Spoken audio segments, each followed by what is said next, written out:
Greetings and welcome to you, brave citizens of our new world. It is I, Toronto's greatest supervillain and evil genius, Dr. Terrawat, coming to you live from the Lair 4.0. Once again, getting back in here with the D20 Live, playing ourselves some Dungeons and Dragons on the 5th edition platform.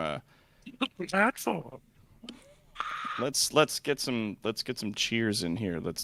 Yeah. Yay. Yeah. For our intrepid people. I am, of course, once again, hopefully, your kind and benevolent DM for this evening as we go on this wonderful adventure through the Kingdom of Broweth in the Tales of Evrand. We are joined here, of course, by our intrepid players. Hell yeah. We're going down the list here. We've got ourselves a Nicole. I'm Nicole, and I'm going to be playing Ariel Lightgiver. Nice. And we've got Big Mike. Hi, I'm Big Mike. Tonight I'm playing Matthias the Rogue, also Matthias the Jackass. They're two separate people. They're the same person. Just Mask on, mask off. Ladies and gentlemen, my name is Matthias. This is the Kingdom of Broweth, and this is Jackass. Does a gainer off the top of the castle. Just I got 2 barrels worth of alchemist fire. Let's change some lives. And of course, we've got ourselves A1 Jordan. Hi, I'm going to be playing Sylvana. Oh wow, I'm terrible at this already. Silneros Rodin. It is Sunday afternoon. Words are hard. And last but certainly not least, we are joined by Sam. Hi, everybody. I'm Sam, the production manager, and I will be playing Quinn, the Vivacious. Hell yeah. Yeah, I needed to give myself an adjective, is what I needed to do. That's what needs to change. So of course, when last we left our adventuring party here, our 4 adventurers were given a job by their their quest quartermaster, a halfling named Bromo Nubs, part of the Adventuring Academy. And they were sent to the southern parts of the farms just outside of Lion's Mane, just east of the city, and found themselves a big, well, not necessarily big, but they found a goblin hole where there were a ton of goblins in there. But what was originally thought to be sort of a raiding staging point full of goblins that would run out and attack people ended up being some kind of pop-up rave location for the goblins. to be fair, I'd still call it a stage, right? Oh. I think the Where important part they is that got the in- goblins were forced into having a rave, and forced raves are, I think, go against the spirit of a rave. Well, we don't know if they were necessarily forced, but they did find that the goblins were in possession of some magical discs, which were making everybody dance really, really crazy. They were selling some fun merch in exchange for bugs, and had run into one ridiculous goblin dressed up as a clown who referred to himself as Roxo, the rock and roll clown. Having subdued... agree. that is correct. Only if you're making juggalos, but in our D&D world, and I'm one of them. It worked out really well. The party surprisingly subdued the goblins as opposed to killing, I think, any of them. I think you guys managed to succeed to not kill a single goblin. No. I think you killed like 1 or 2. No, I think that we didn't kill any of them. No, we knocked them all knocked out. a bunch out. Okay. Yeah, a bunch of them were knocked out with sleep spells, and the rest of them were hit with non-lethal damage. And then, following the end of that, it was revealed that the goblins, having put their sort of pop-up raid location here to sort of harass and harangue some of the local farmers to the south end of this area, nearer to the castle, was a distraction put on by the folk of the forests north of the township, the farming township of Bucklebury, which had just been raided by some of those people that had come down from the woods and attacked them, stealing livestock and a number of other things. Very unhelpful of them. Indeed. The image of a woman who's known as the Owl, an elven woman, the right hand of the sort of leader of the forest folk, Bodak the animal. She sort of appeared as an illusion to taunt the party and then vanished shortly after. You guys find yourselves now heading back to the city with a report that you have to Bromo's office.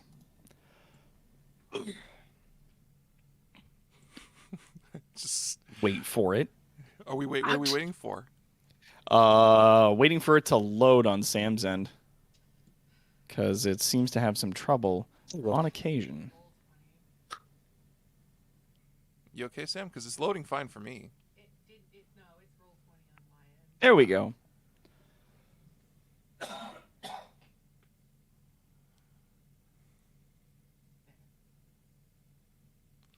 Okay. All right. And get them dice rolls. All right, excellent. Yeah, so you find yourselves back in Bromo's office, and he's kind of going over the paperwork with you about the last mission. So you said you found a stage underground. It can be loosely described as a stage. That is correct. Yes, that is a Huh. stage. That's wild. What did they have any kind of craft services? Was there anything to eat or drink? No, there wasn't. Yeah, that's unfortunate. You see him scribble something down and check a box or something on one of his forms as he's going through it. No. How is the ventilation? that- Not super. It was a goblin cave. So it's entirely subterranean, no vents or anything like that? Why? That's weird. And you see him scribble something and check another box on his paper. He's just like, well, it's just standard. I have to make sure I make these reports and whatnot to Are the you gonna folks hold upstairs. a safety mission on these goblins? He's filling out an OSHA form for the goblin raiding place. Like, you can see, he's Nubs. getting that figured out. Nubs, Yeah, what's up? just a quick question. Just I not to be, I guess, speciesist or anything like that, but are these regulations put in place because of dwarves and the building code standards to which they adhere to building their fortresses? I don't think we're allowed to say that, are we? It's funny that you should mention that, because I guarantee you, if a dwarf had built that underground subterranean dancing location, then it would have had proper ventilation, and there would have definitely been craft services. There would have We're been food talking and to a drink. halfling who literally lives in the ground. And yeah, no, I mean, if halflings had built a similar sort of structure, then there would have certainly been much more food. And I don't think the carpets. music would have been as hard. I think there would have been a lot more sort of like merry dancing, more kicking and linking arms kind of thing, dancing in circles, that sort of business. So You we're know just how it gonna is. skip over the whole mind control discs thing. Oh no, we're not skipping over that. We're going to get to that in a second. Oh, okay, this is- but this is the just gotta fill priority. this up. Huh? Now, do you have the discs with you? Yes. Yeah. Did any of the should. party members to Quinn, you pick it broke up them, didn't after you? you guys left? No, you broke them. Oh yeah, I did. I empty out my pockets and drop them on the table. Just smash cut back to the thing. Fuck your discs. Fuck this place. That's like kicking the table over. Fuck this! Fuck that! I'm gonna find whoever the fuck Fuck your made that turntable. fucking clown. I'm gonna dig a ditch and piss in the ditch. Fuck this place. Cause my music stopped them, but then you went up and you were like, "Nah, they're broke, man." And Oh no! Yeah. As you empty, you start taking out the discs, Nubs takes out sort of like an open box and puts it on the table for you to put the stuff into. And as you're doing that, he kind of moves some of the pieces around with the non-inked side of his quill, kind of pushing them about like one would with the eraser of a pencil. And he just kind of goes, huh. Okay, so enchantment. All right. So that's interesting. And he kind of writes down another note, checks another box or two, and goes, well, that's not, I mean, that's certainly not standard what you'd see for an organization like that. And then you said at the end, an illusion of the owl showed up, and she told you that this whole thing was a distraction for the raids that were happening at that time, just on the north ends of Bucklebury. That is accurate, yes. yes, Which is weird because wouldn't the town guard have headed that shit off? Oh, I mean, normally, yes. There is a contingent of guards that exist on the border between Bucklebury and the woods themselves to defend against the forest folk, but they are a slippery bunch, if I may say. They do manage to get in past the guards, as it seems. And there's a lot of petitioning from the farm folk to increase security, but then doing that would increase taxes, and then the same people don't want to pay, more taxes for more guards, but they want more guards, and it goes in circles. You know how it is. Bureaucracy. Yes. So funny. Question: Yes, what's up? Is there a bounty on the heads of these people? On the heads of yes, there is, and you do recall that while you guys were in town and you were looking over the different names on the boards and stuff like that of people that could be hired on in this co-op program to bring you back to the image there, you do remember seeing a wanted poster, dead or alive, for the capture or body of Bodak the animal for 5,000 gold pieces. I do remember that. That's still more money. It's still less money than my bail. That would actually pay off your bail. Really? Yeah. Don't you have like $2,500 left or something? I don't concern myself with money. Now, As a person whose life depends on money, you really should. comes and goes. As someone Okay. who's giving you all her money, you really should. I gave you back Yeah, the money. Yeah, No, fuck and me, right? I said no. And I sleight of handed it back in your pocket. No. Stuck his hands in your pockets. But I sleight of handed it. You wouldn't know. No. I refuse. It's just been this entire... Says this many gold pieces, and that's how many gold pieces I have.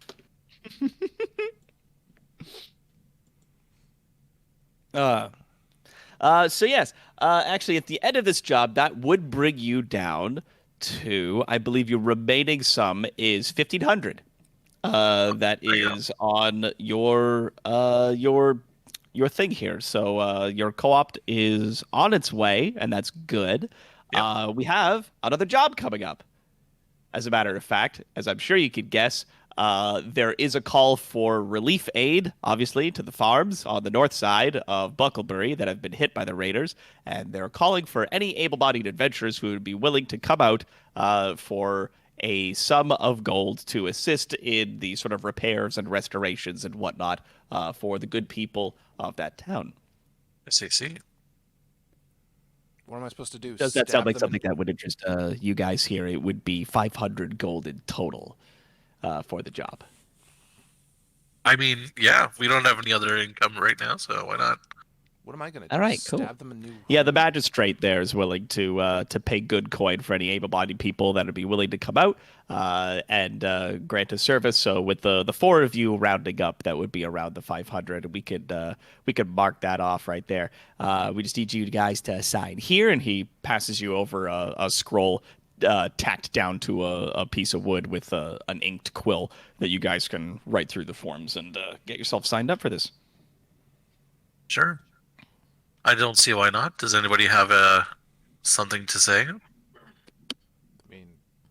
I mean, if rodents do it, I'll do it. That's not a good barometer for life. My character trusts your character's judgment. She doesn't know like half the shit that goes on.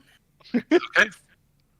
You seem good. I'm going to follow you. Yeah, that's basically it. It's Wait. like, you seem like a good person. I'll follow what you do. Nicole, what's your character's name Okay. again? Just really quickly. Mine? Yeah. Ariel. Like, on the one hand, I'm a trained assassin, and that doesn't translate to repairing municipal infrastructure. On the other hand, I'm pretty sure Ariel's just going to pick me up and make me come along anyway. It's a strong possibility. Strong possibility for a strong lady, as it goes. So there we go. You see him as you guys sign up. He like checks another few boxes and then puts his signature at the bottom and goes, "Okay, so that's about that." And there should be. We've got actually the academy's put together a carriage for you that should be able to take you there relatively quickly, so that we don't have to worry about any rigmarole of you guys making your way there. Of course, the usual services around town are available to you before you head out if you want to grab yourselves any supplies. And on top of that, let's see here. Okay. Yep. No, I think that's about it. Oh yeah, the goblins that were in the hole have been relocated. They're currently being held at the stockades until the township decides what they want to do with them. Is there anything you wanted to add to that? Yeah, how about you let them go? Weren't responsible.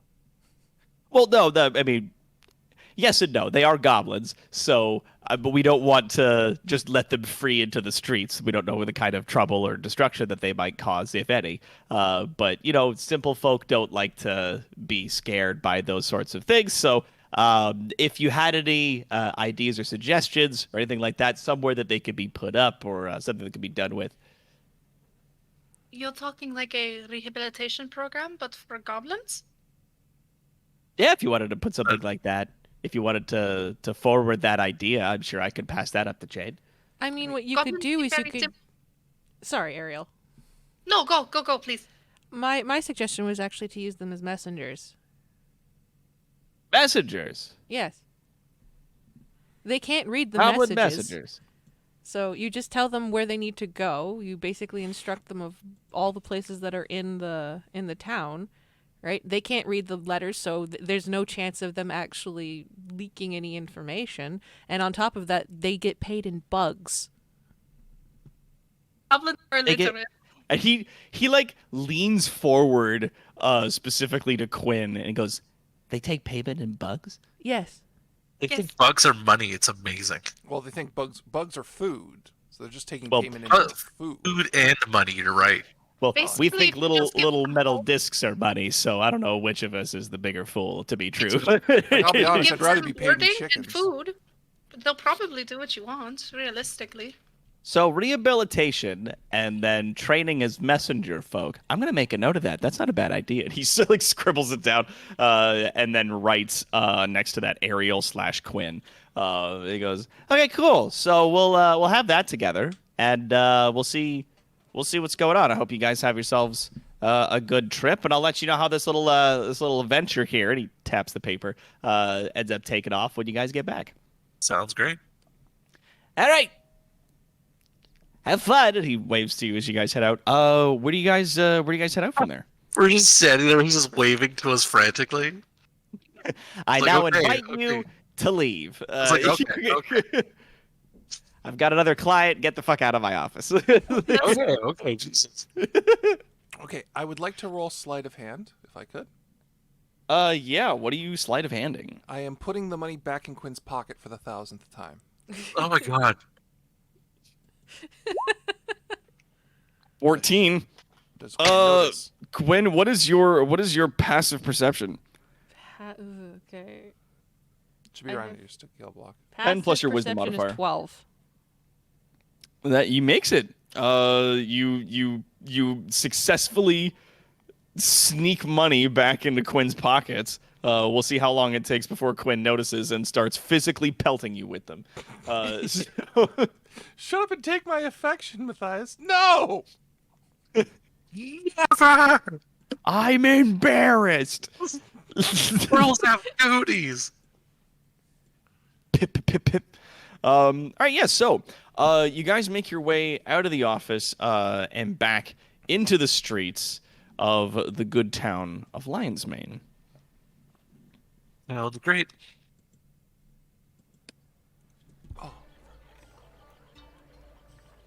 What are you guys getting up to? What are Actually- killing people? I have a question for Quinn, if the two of us are just aside for a moment. Look, do you want Quinn to just be like, oh, for fuck's sakes, Matthias, take the money? No! On principle, no. I could just see Quinn just like, wait a minute, like pulls coins out of her purse. God fucking damn it, Matthias. Just like... Just take the I am money. being good. I'm not good with gifts. What do you want? It's fine. Just It's take not it. for me. Why not? Because the last person who gave me a gift gave me this rapier. That slipped What's out. an amazing present? Vicious flashback. Da, da, da, da, da, da, da, da. That slipped out. That slipped out. Okay. I'm good. I'm good. I'm good. Not No, the we're first or last time he'll ever say that in public. Shut up.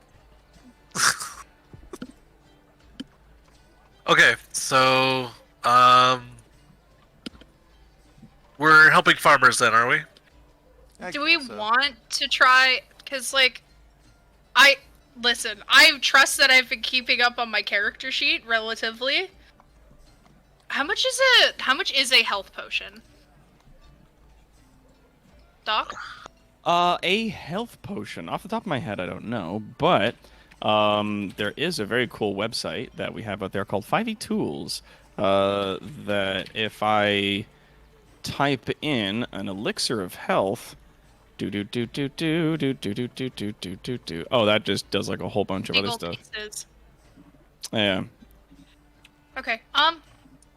Like I have enough money for a health potion if we think that we might need it. But if we're just going to be doing relief, I suggest maybe we bring things like food.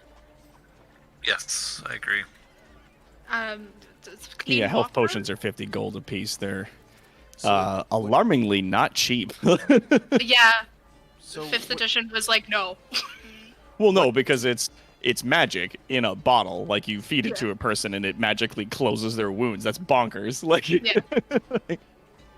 So, like, what do you do when you build a farm? Like, what do you hammer nails into? Wood? Wood. Are you asking if we want to get wood? I don't know. I've never built anything. Like, Oh. It's okay. It's simple. You're strong. You're agile. You'll do great. You're gonna do amazing roof job. Amazing roof job? Yes. we've lived different lives. Because We that had- means we something had- else to me. Where I come from, we had the smaller people do the roofs I was because they waiting. can jump from beam to beam and they can Oh, line them correctly. I was got waiting it. for it to be like, you're going to do a great roof job. And then Matthias be like, that means different things where I'm from. Yeah, it does. Very Is that a sex thing or a murder thing? It's a bit yes. of both, actually. yes, yes. What a fucking deviant you are. Do we just want to head out then? Like, Yeah, sure. I don't know if we have any other, and like, unless people want to go out drinking. My character's always willing to go out drinking, but I think we have a cart to catch. When's, Yeah, I think when's so. The cart ready for us? Doc? Yeah, the cart that you guys find is located like just around the edge of the city, like sort of in the. There's like an intermediary area near the front of the town proper, like just inside the gates. There's a large like stable area where carts come in and chariots and whatnot, and horses are put up and boarding before goods are offloaded, etc. And yeah, you guys find that the Adventuring Academy has actually put together a chariot for the four of you guys that you guys can ride in. It's open top. It's very nice. And there's a couple horses there. And an old fellow who, by virtue of the fact that he's missing most of his teeth, does that thing where when he closes his mouth all the way, it makes it look like he has 50% more chin than normal. Oh, yeah. Yeah, you know what I'm Popeye. talking about? I do. Yeah, that exact thing. And he's got like a big straw hat. One of his eyes is either squinting really hard or entirely fused shut. And he looks at you with his So other big open we're eye. Just, we're just hanging out with Popeye then. It's basically Popeye with a big straw hat and like regular sized forearms. And he goes, hello. Hi. Are you the fellas who are heading up to Bucklebury? That we are. Guess so. Yeah, good. Climb on the back. My name's Thank you Dusty. much. Of course it is. Is your last name Rhodes? Was that? Is your last name Rhodes? He goes, no. And he's like sitting, he mumbles something to himself. If you want to hear what he says, you can roll a perception. Sure. Yeah. I want to hear what the old man who's seen more life than all of us put together says to this fucking sassing little man. Damn.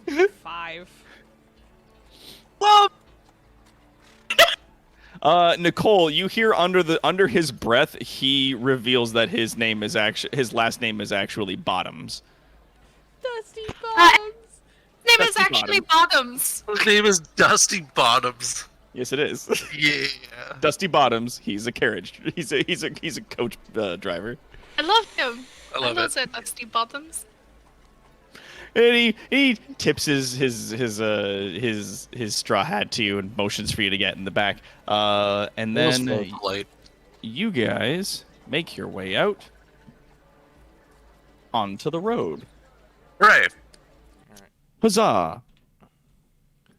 So, Grand sauce. while we're on the road, can I have a conversation with Quinn? Absolutely, go for it. If you wanna do some role play, you are more than welcome to. So I kind of move over to Quinn and just I'm trying to have a close conversation without it looking like I'm coming on to her. Finally. So I was wondering, did you want to talk about what happened with the mirror? What's there to talk about? I don't know. Like, fuck it. Sorry. Yo, I'm bad at this. I should, so.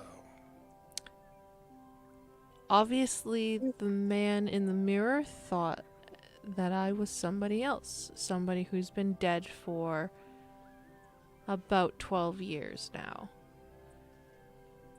Yeah, no, I get that.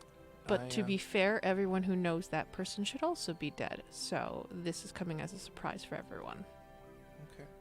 All right. Cool. Just speaking as someone who also has been mistaken for a person who's been dead for like a denomination of time. I don't fucking know.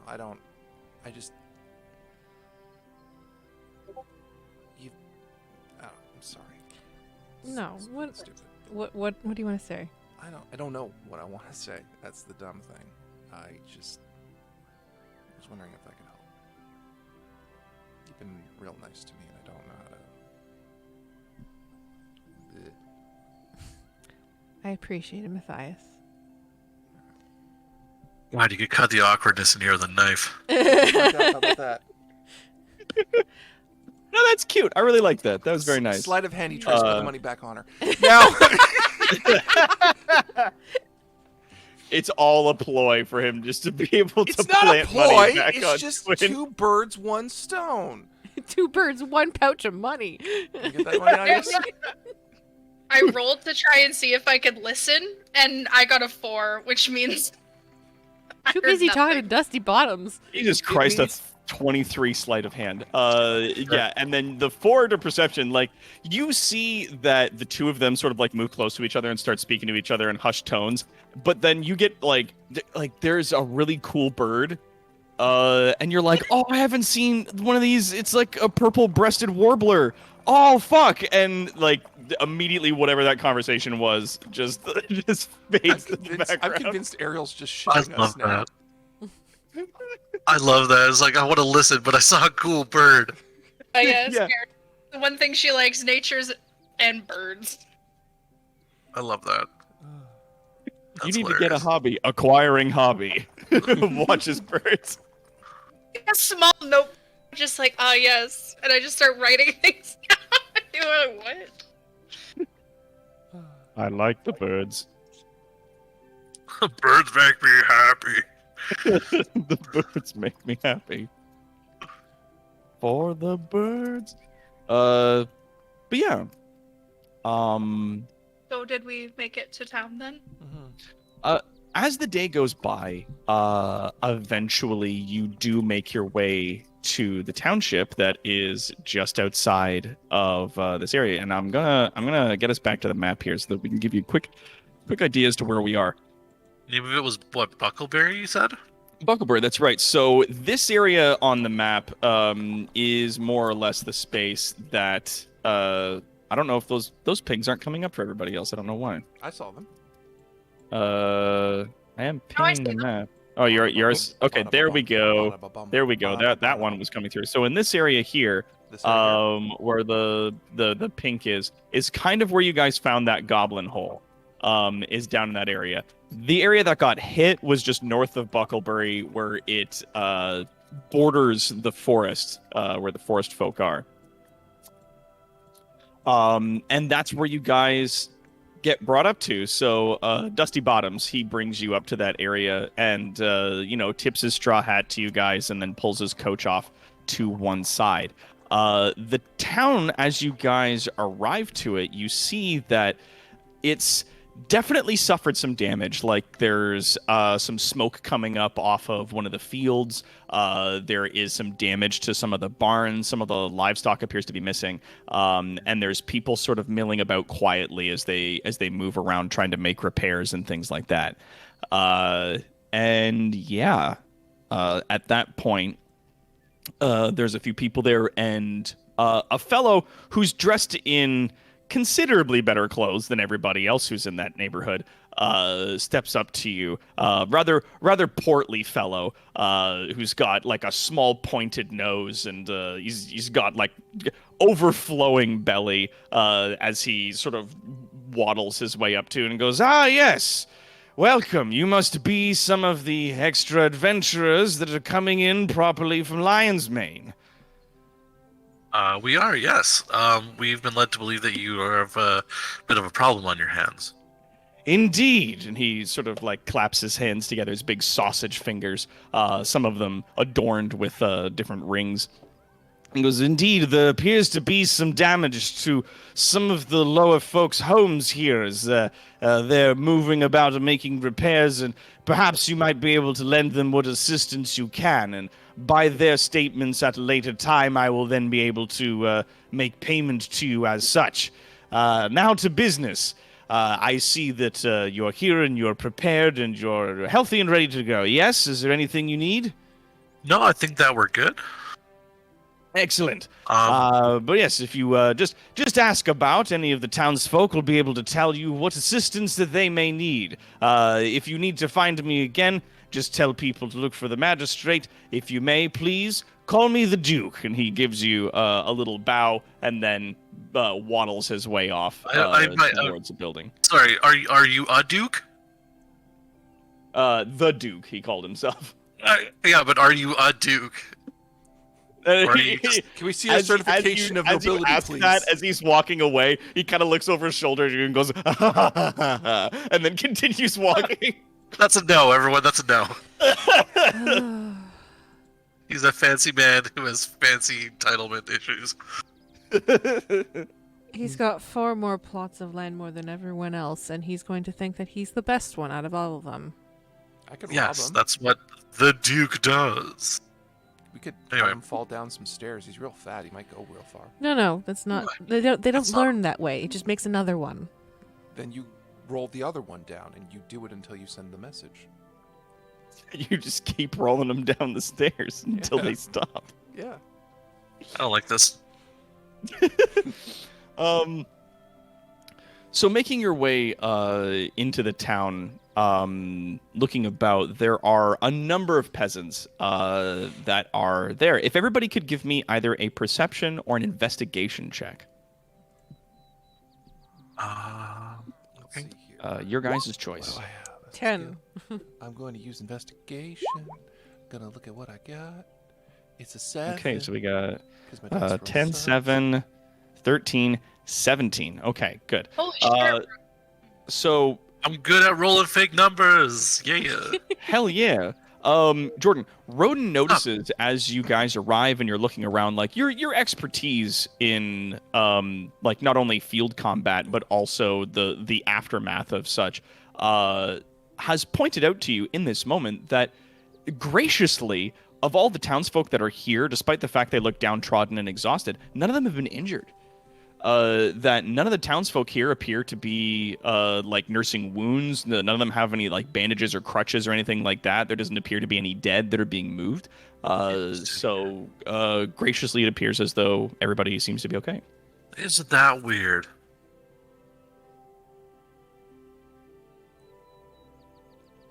Like, I look at Rhoda and I'm like, do you think you could ask somebody, like, what happened here? I don't know. Yeah, I think that we're not getting the whole story, are we?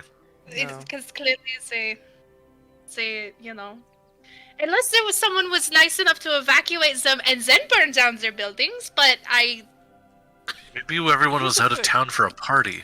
Here's the thing They I always don't get. Maybe everyone was at the raid. Here's the thing I don't get. They Everyone use an was afraid. expensive, rare magic artifact to bamboozle a bunch of goblins.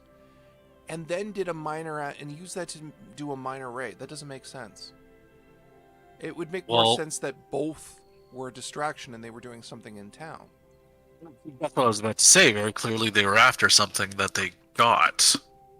So, has anything gone missing? Possibly. Let's go ask the Fat Duke. I don't want to. I can't. We can ask the other people. The other people would know better. Yo, Quinn, you're hot. Go ask him. Dude! Off the top of your head, I'll give you this bit of information for free for Quinn the Vivacious.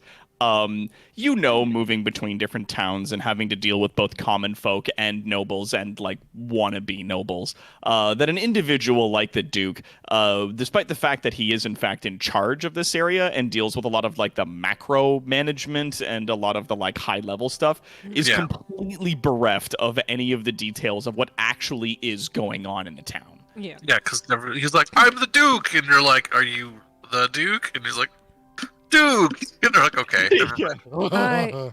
I'm pretty sure I can get more information out of the local orphans than I can get out of him. I can probably get more information of how much money he's taking from them, if I batted my eyes in the right direction. But I would, from him, I would prefer to talk to the locals over here, because that way they'll know exactly what's going on. You say that, but you just make it sound like you don't want to distract him while I push him downstairs for fun. I can comfortably say we don't want you to distract him while we push him down the stairs. No, if I wanted you to push him down the stairs, I would do other things. What?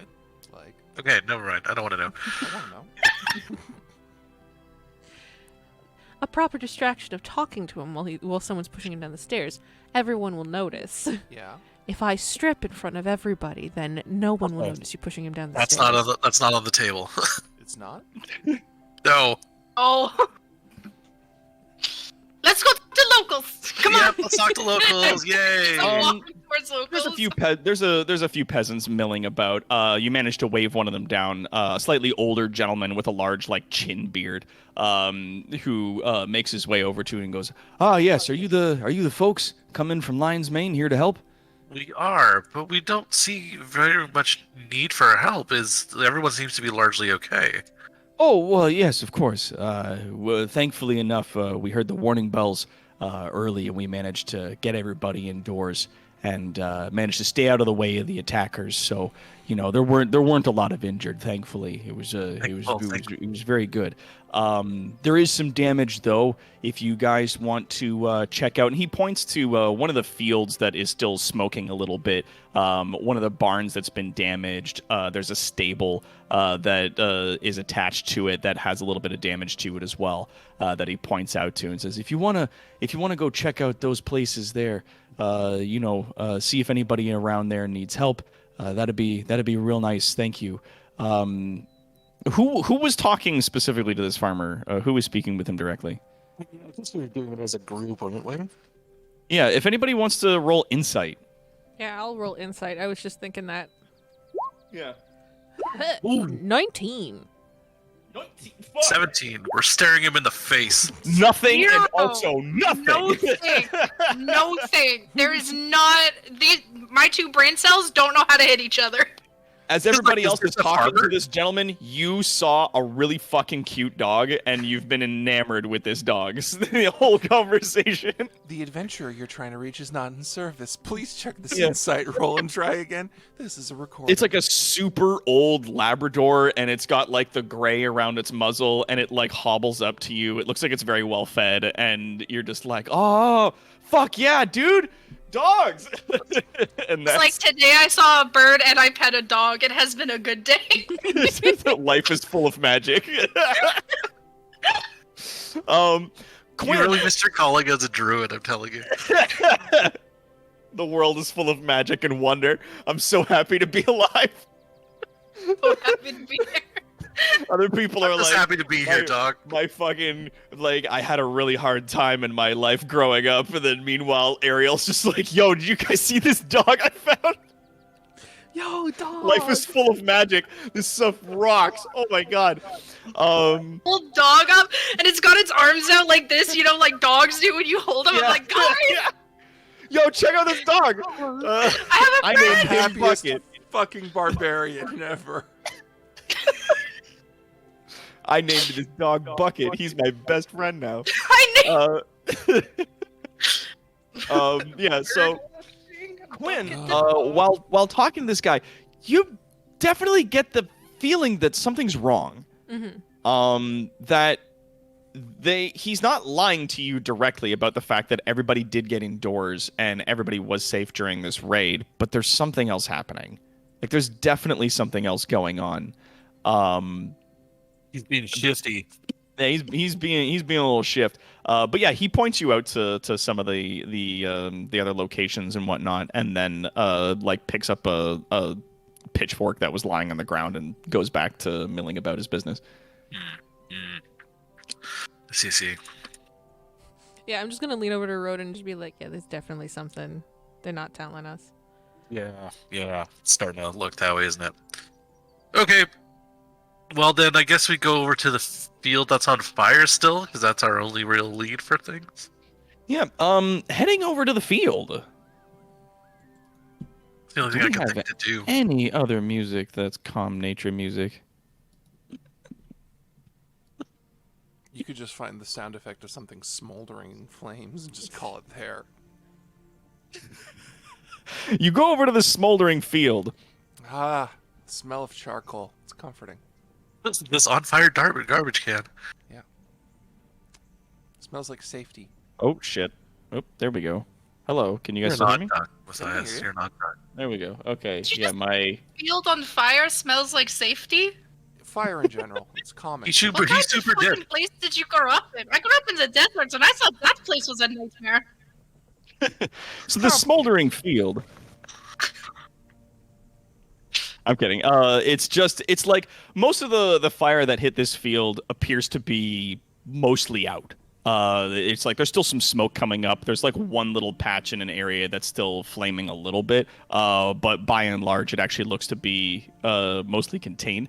If everybody who is in this location could give me a nature check. Oh, Let's good. do I'm Nature good. or survival, one or the other, whichever one you'd prefer. fuck. All are bad, but okay. Okay, the nature's slightly better than survival. No. Yeah. No. I arguably I would say that for like a lot of the skill checks that I give players, as I'm no doubt sure you guys can tell at this point, that I usually give people like more than one to use, just so that players have a bit of an option. And depending on what they use, depends on the information they gain. But yeah, looking at this, wow, we got 8, 7, 5, and 7. That's some grass, all right. Yeah. That sure is some grass. Rodin, I'm Yo. going to say that because you rolled the highest, like, you've lived life on the road and you've, milled with common folk a lot. Burning fields like this is not entirely, is something you've seen before, but not when it's been an attack.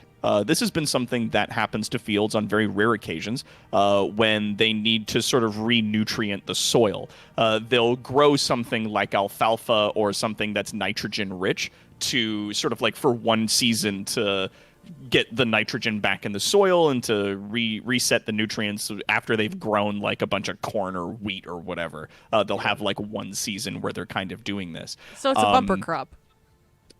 Yeah, you'll notice looking around that at this field, you don't know about the other fields that were burned, but this one was an alfalfa field.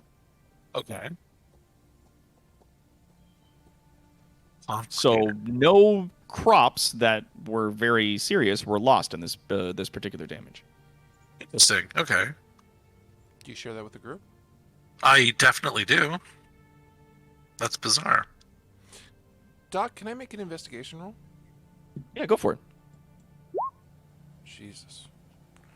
What are you investigating? What are you looking for? If we're assuming that I'm going on a mental assumption that these crops weren't burned for the purpose of burning the crops, but something else.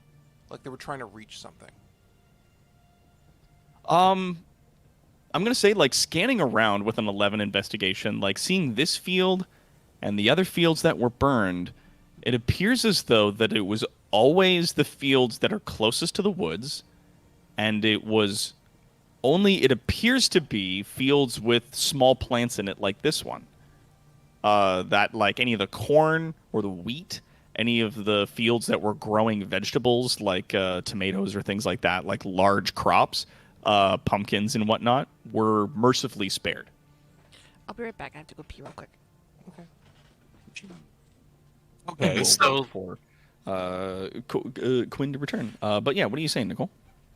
I was going to say, so they burned, like they're clearly just trying to make damage, like look like damage, right? This doesn't make Like sense. this was clearly started by them. That's why no one's hurt. So what were they? Were they doing some kind of maybe? Can I go see if I can actually? Can I do a religion check to see if there's any sort of like ritualistic things that might have gotten lost in where they were doing the fire? Absolutely, yeah, go for it. can I do the same? That's a Yeah. great idea, actually.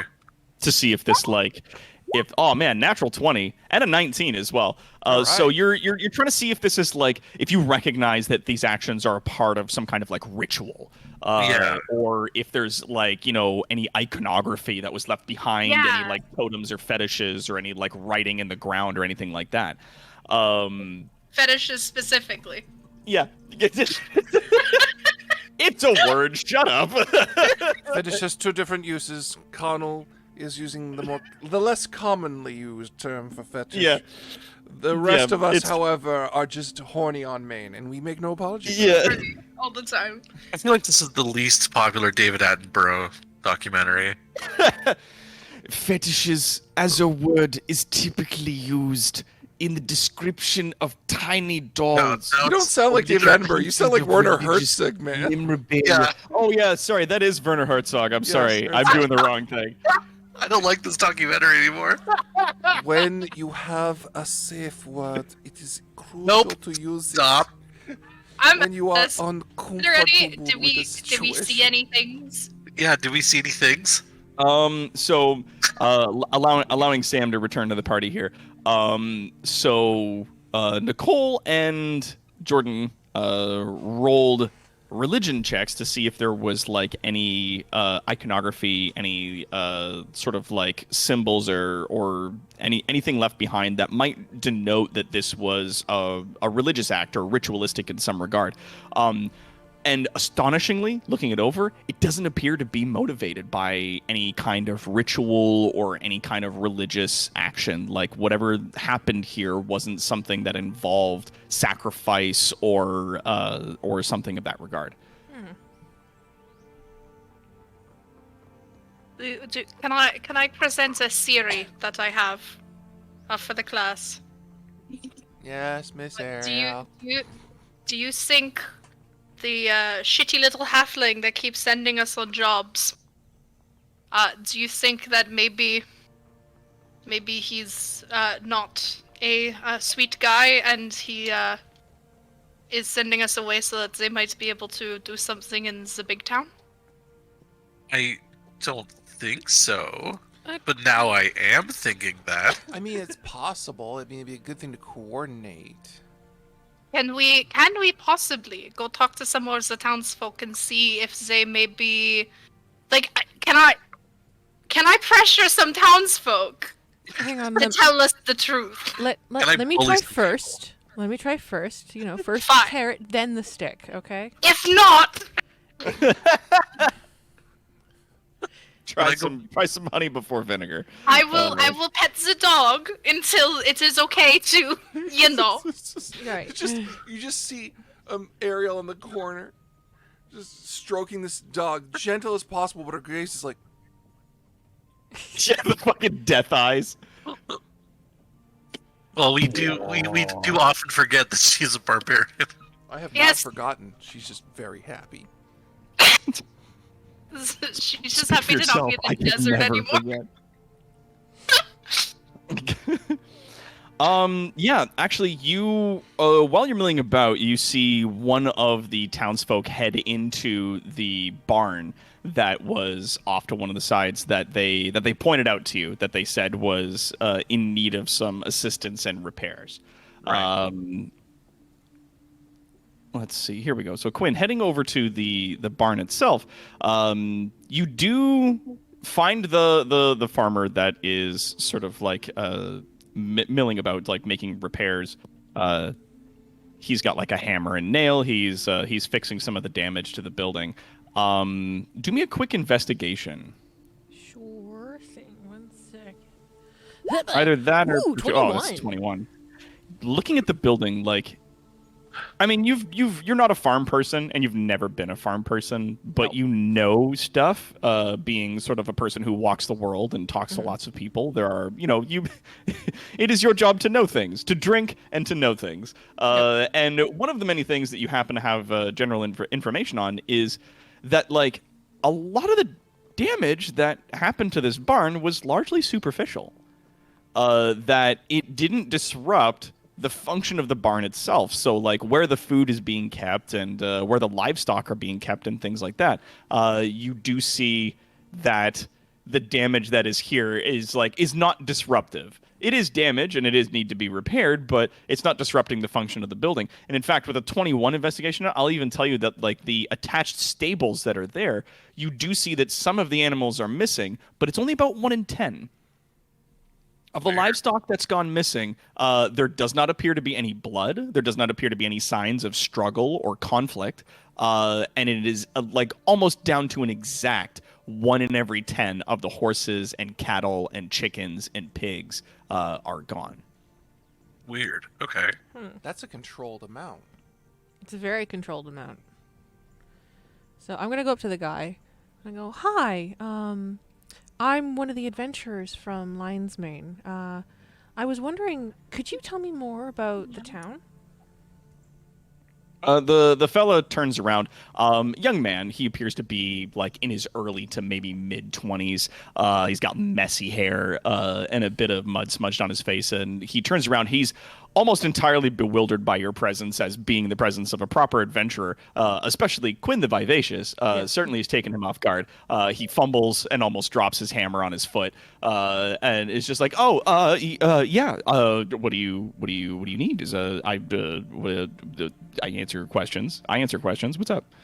And I just do this thing because knowing that he's already fumbled, and I'm like, that's oh well, funny. I'm gonna do this thing where I just run my fingers through my hair and I go, well, I'm not very well known. I don't know a lot about farmland, actually. Could you tell me about the ins and outs of just what it is that you do in this barn? I'm so interested in farming. Yeah, he. So I've rolled a 12. He goes, well, yeah, I tell you all kinds of things about farming. He attempts to lean on the barn wall, and his hand goes through the hole that he's trying to repair and almost falls out of the barn. Yeah. So he scrambles to sort of like get his composure back again. And he goes, yeah. What would you like to know? Yeah.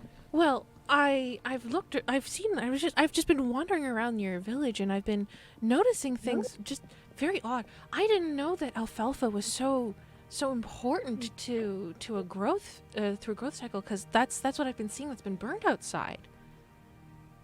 Oh yeah. I mean, it's very roll an insight with advantage. I'm gonna say 17. 17, sweet.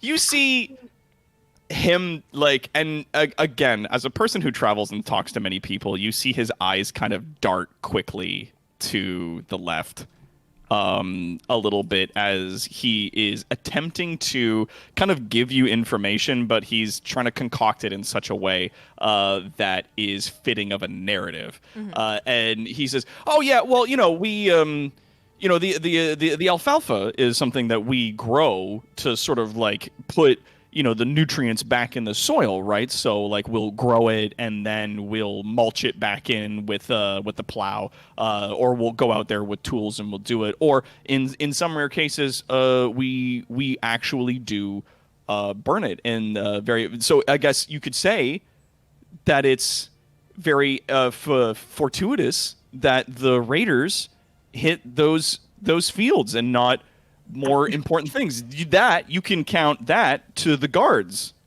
who helped, thankfully protected the good crops and directed them As he like pauses, directed them to the fields that needed to be burnt, but not on purpose.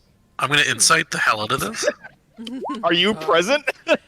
You're all outside yeah. the door, just like looking, like. Yeah. Just sort of like, Yeah, you're like at the open door to the barn watching this kid just fall apart as he attempts. You can definitely tell that like what he's telling is the truth to a point.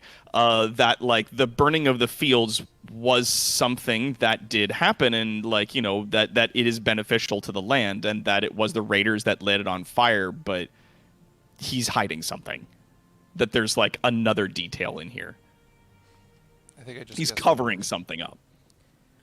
Can I make an Okay. investigation roll to figure out what that detail is? You know what? Yeah, I'm gonna let you roll investigation. Jesus Christ, the 20.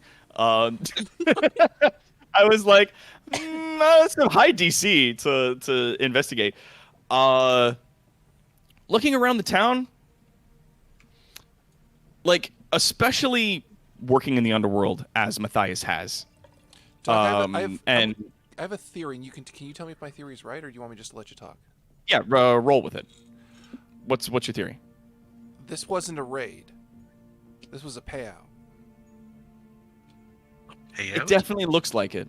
Yeah. can I? That this, but I mean, it's like if this was a payout, Yeah. right? What for? Like if Yeah. they were, why wouldn't they just, if they were giving produce Yeah. Why make it and look like a raid? and stuff, why would it look like a raid? But it definitely looks like this was a payout that they were giving this product. livestock and produce and stuff to the forest folk. But why would it look like a raid, and why like this? They're trying to cover up for a something. So okay, can I do? Actually, what is it, Drew? I was gonna ask if I could do persuasion on this poor gentleman who's just melting in front of Quinn at the moment. If this doesn't work, is it my turn? Let me do Yeah. it, right? So I was gonna say, I was like, if Sam, I'm gonna say you can use persuasion to definitely try to get some information out of this guy if Sam is done, because I want to definitely give Sam the opportunity to continue to schmooze this poor individual. I thought that Sam was done. I apologize. Okay, that's okay. That's totally fine. you know. Sam, what else would you wanna ask? All right. I'll kind of just go like I know that the guardsmen have been doing they're a very good job, and I know that you're doing such a fantastic job at helping repair all of the damage that's been going on. But if you could tell me anything, I'm good with a hammer, and he tries to like flip it in his hand a little bit and fumbles it. if you could tell me anything about the people who raided the town, that would be greatly appreciated. I'm pretty sure that it would be fortuitous, so that way hopefully the next time you won't be raided so badly. Roll me persuasion with advantage. Okay. 16. 16.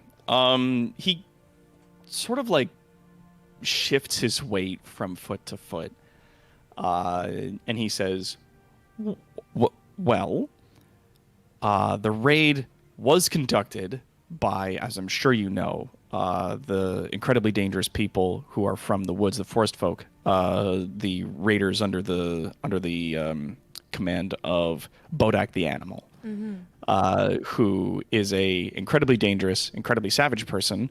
Who, and you get the impression that when he's describing Bodak and the people that are attacking from the woods, that he's reciting propaganda.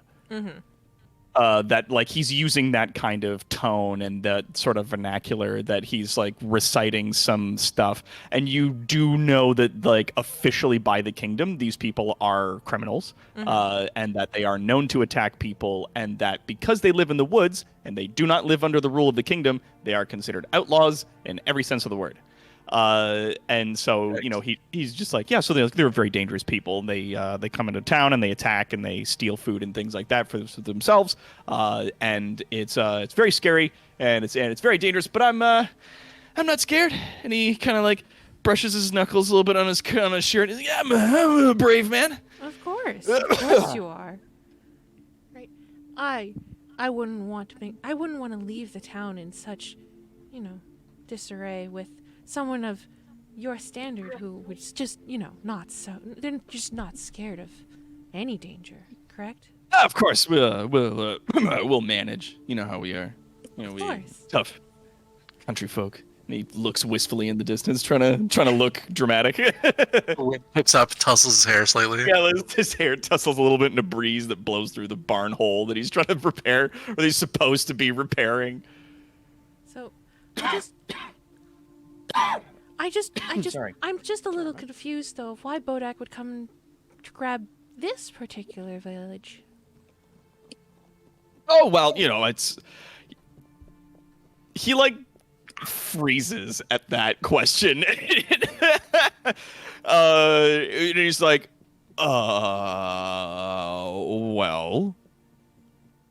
there are raids that maybe alternate between different towns that are close to the woods, and it's random. He lies badly. Which I'm going to give you that because, I'm going to let you continue riding this, 17 insight that you've got. And, Rodin, with your 18 insight, you're also picking up on this, that the fact that this is random is bullshit. Yeah, no, I'm kind of putting that together and be like, oh, I get it. Okay. Doc?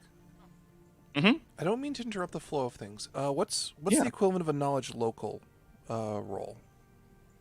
Local knowledge? Yeah. That could be a number of things. I would attribute that to just straight intelligence check, or if you want to do a wisdom survival check, I could put that up to you as well. I'll do the straight intelligence check, not just because the modifier favors me, but also because there's a question I need to ask. Yeah. About this thing. Oh, fuck you! It's all right. No honey. questions. No questions allowed. Well, What was the question? the question was going to be, when a raid happens, how does the city make reparations to the village? And do they make reparations to the village when these raids happen? So, does Lion's Mane, how does Lion's Mane respond to raids happening on their farming communities? Do they financially or materially compensate the farming communities? Well, with a 5 in intelligence, this is actually a bit of a blind spot for Matthias. Yeah. That you do know a lot of the goings on of frontier towns and smaller villages, as well as the ins and outs of the higher society as is required by your work. But how higher society or the nobles or even the king and queen would create reparations for these smaller communities that get hit like this, that you don't know. How they would do that normally. Because that'd be one hell of a Ponzi scheme. That's what I'm thinking this is. Yeah. The thing that doesn't make sense to me still is the disc. Why waste a relic on a thing that you do commonly? I'm not sure. I'm That's what gonna I'm stuck on. bathroom break real fast, if that's okay. Yeah, go for it. Sorry, man. Go for it. Yeah. Maybe Is there they anything have else? a lot of discs. Yeah. Is there anything else you want to ask of the farmer boy? Actually, I'll ask him that question. It's so I hope that Lion's Mane will give you some sort of aid, because I would feel like it would be so detrimental of you having to all have to pitch in on your own coin. Yeah, he goes. He kind of puffs his chest a little bit and goes, well, not that we need it, of course. We're very capable folk out here. We like to keep it up by the merit of our own hard work. But the kingdom does occasionally send out some aid in the form of assistance from adventurers, not unlike yourself.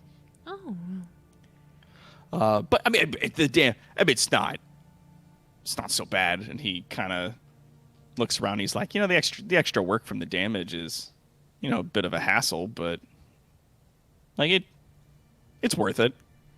It's worth it? Yeah, he catches himself after having said that and goes, okay, and leans out the barn door. I'm gonna wait for Jordan to get back for this. sort of like leans around to make sure that nobody's looking, and then sort of motions for you to lean in. Yeah. Because he did want to be seen. While this is happening, this dog is so cute. He's such a good boy. He is the best boy. Just outside the barn, Ariel's hanging out with Bucket. I'm like on the ground. My legs are kind of like I'm sitting on the ground with my back against a tree or the barn. Legs open. Bucket is sitting like in between legs, just enjoying being an old dog and being pet. Yeah, Bucket. He's like, this is perfect. I love Bucket. He is good boy. The goodest. Meanwhile, Matthias looking around everywhere else going like, huh, I don't know how towns work. I don't know what's going on here. how this works, at least in specific, because I mean like especially in the line of work of an assassin, like this is not something that would be taught or would even be close to relevant or important for somebody who works in that trade. The farm infrastructure isn't. Ponzi schemes are. Ponzi schemes absolutely are. But yeah. So your theory is that the townsfolk are doing this intentionally to gain reparations from the kingdom, and so that they can basically double up on their resources by pretending to be robbed and then cashing in on the insurance, basically. I think that's part of it. I think there's more to it, though. Okay. Like, I'd agree with that thought, but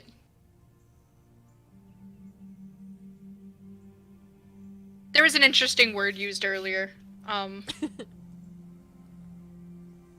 Is it fetish? No, it's not the word fetish, actually. Roof job? Specifically, it was the word propaganda. Indeed. So can I give my 2 cents worth while I sit here and pet a dog and not interact in this scene whatsoever? Sure, yeah, go for it. I have like a really, because like obviously I'm just listening to this unfold, but I have like a really strong suspicion that there's actually people who like to help the forest people because maybe the kingdom's a bag of dicks. Maybe the kingdom ain't shit, and maybe forest Who folk would have are thought? being The government's bad. Drat. Darn, huh? Darn. Rallying people together with a common enemy? Well, it couldn't be the government.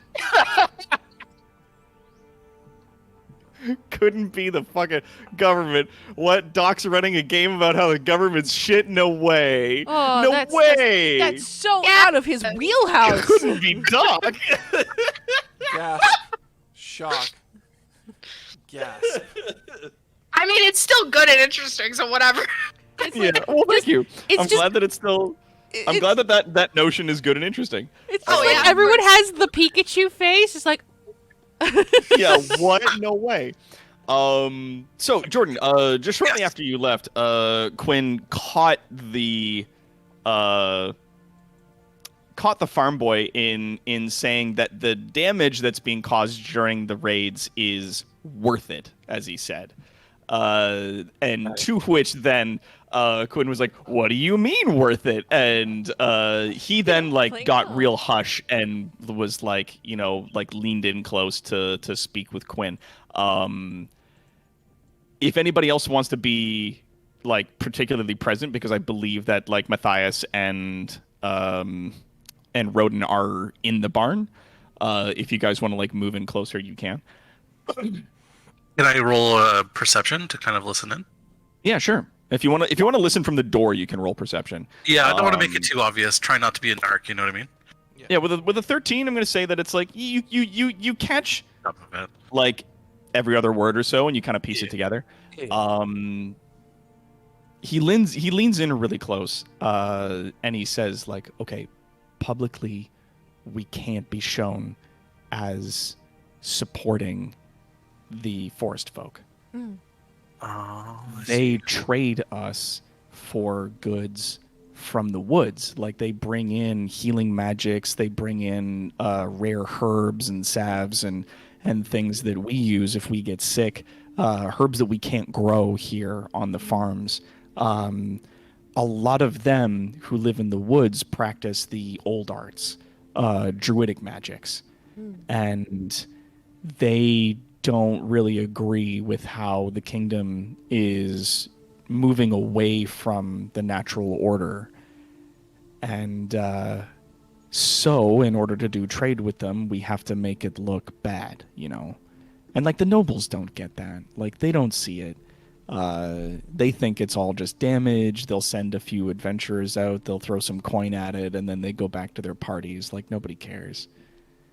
But, yeah, like, it's good. Like, and he definitely has, like, a very, like, pleading look on his face as he's just like, you know, keep it hush, yeah?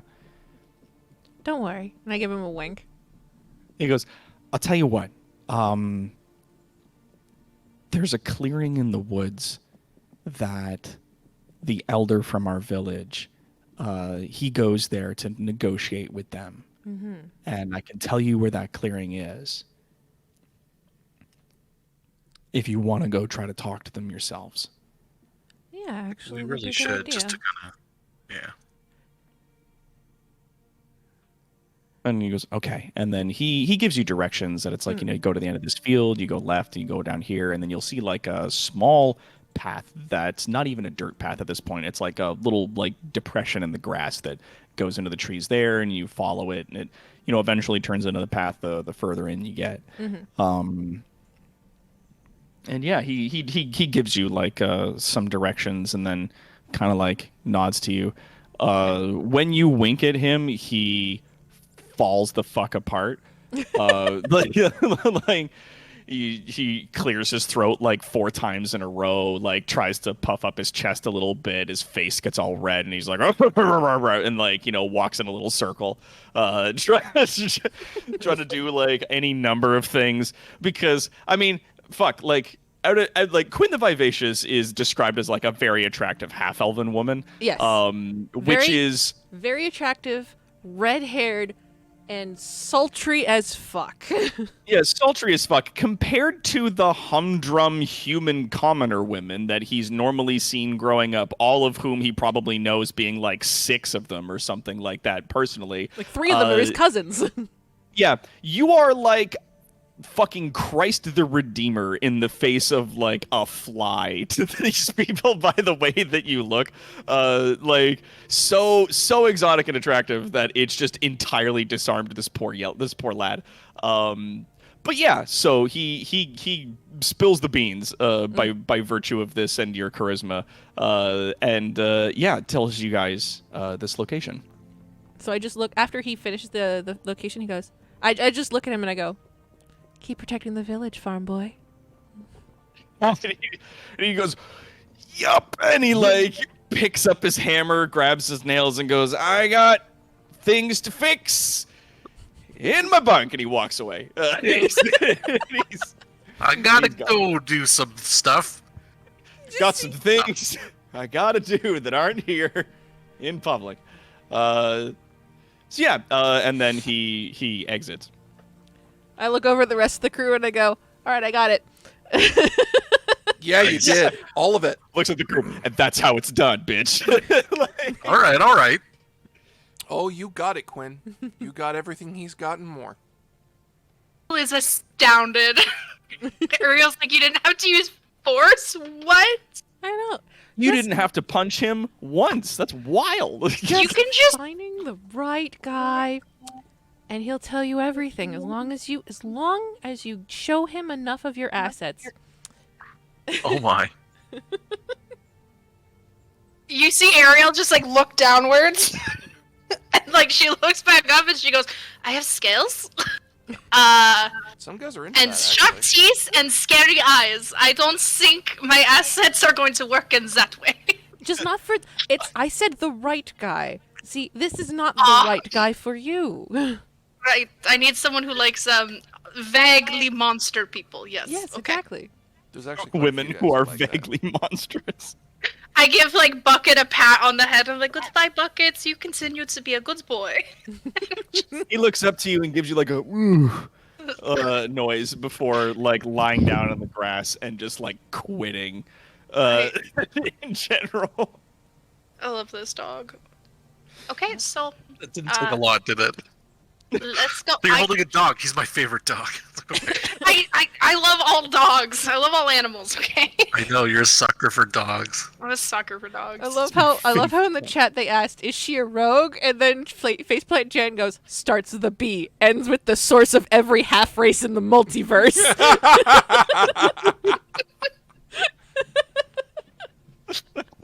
It's not wrong. I love it. Fuck it. Oh man. Yeah. So then, you guys make your way. I assume. Do you guys head straight to the woods, or what are you guys getting up to? We'll meander around first to make it look like we're helping around. To make it look like for the Duke that we are helping and being all good with the law. Yeah.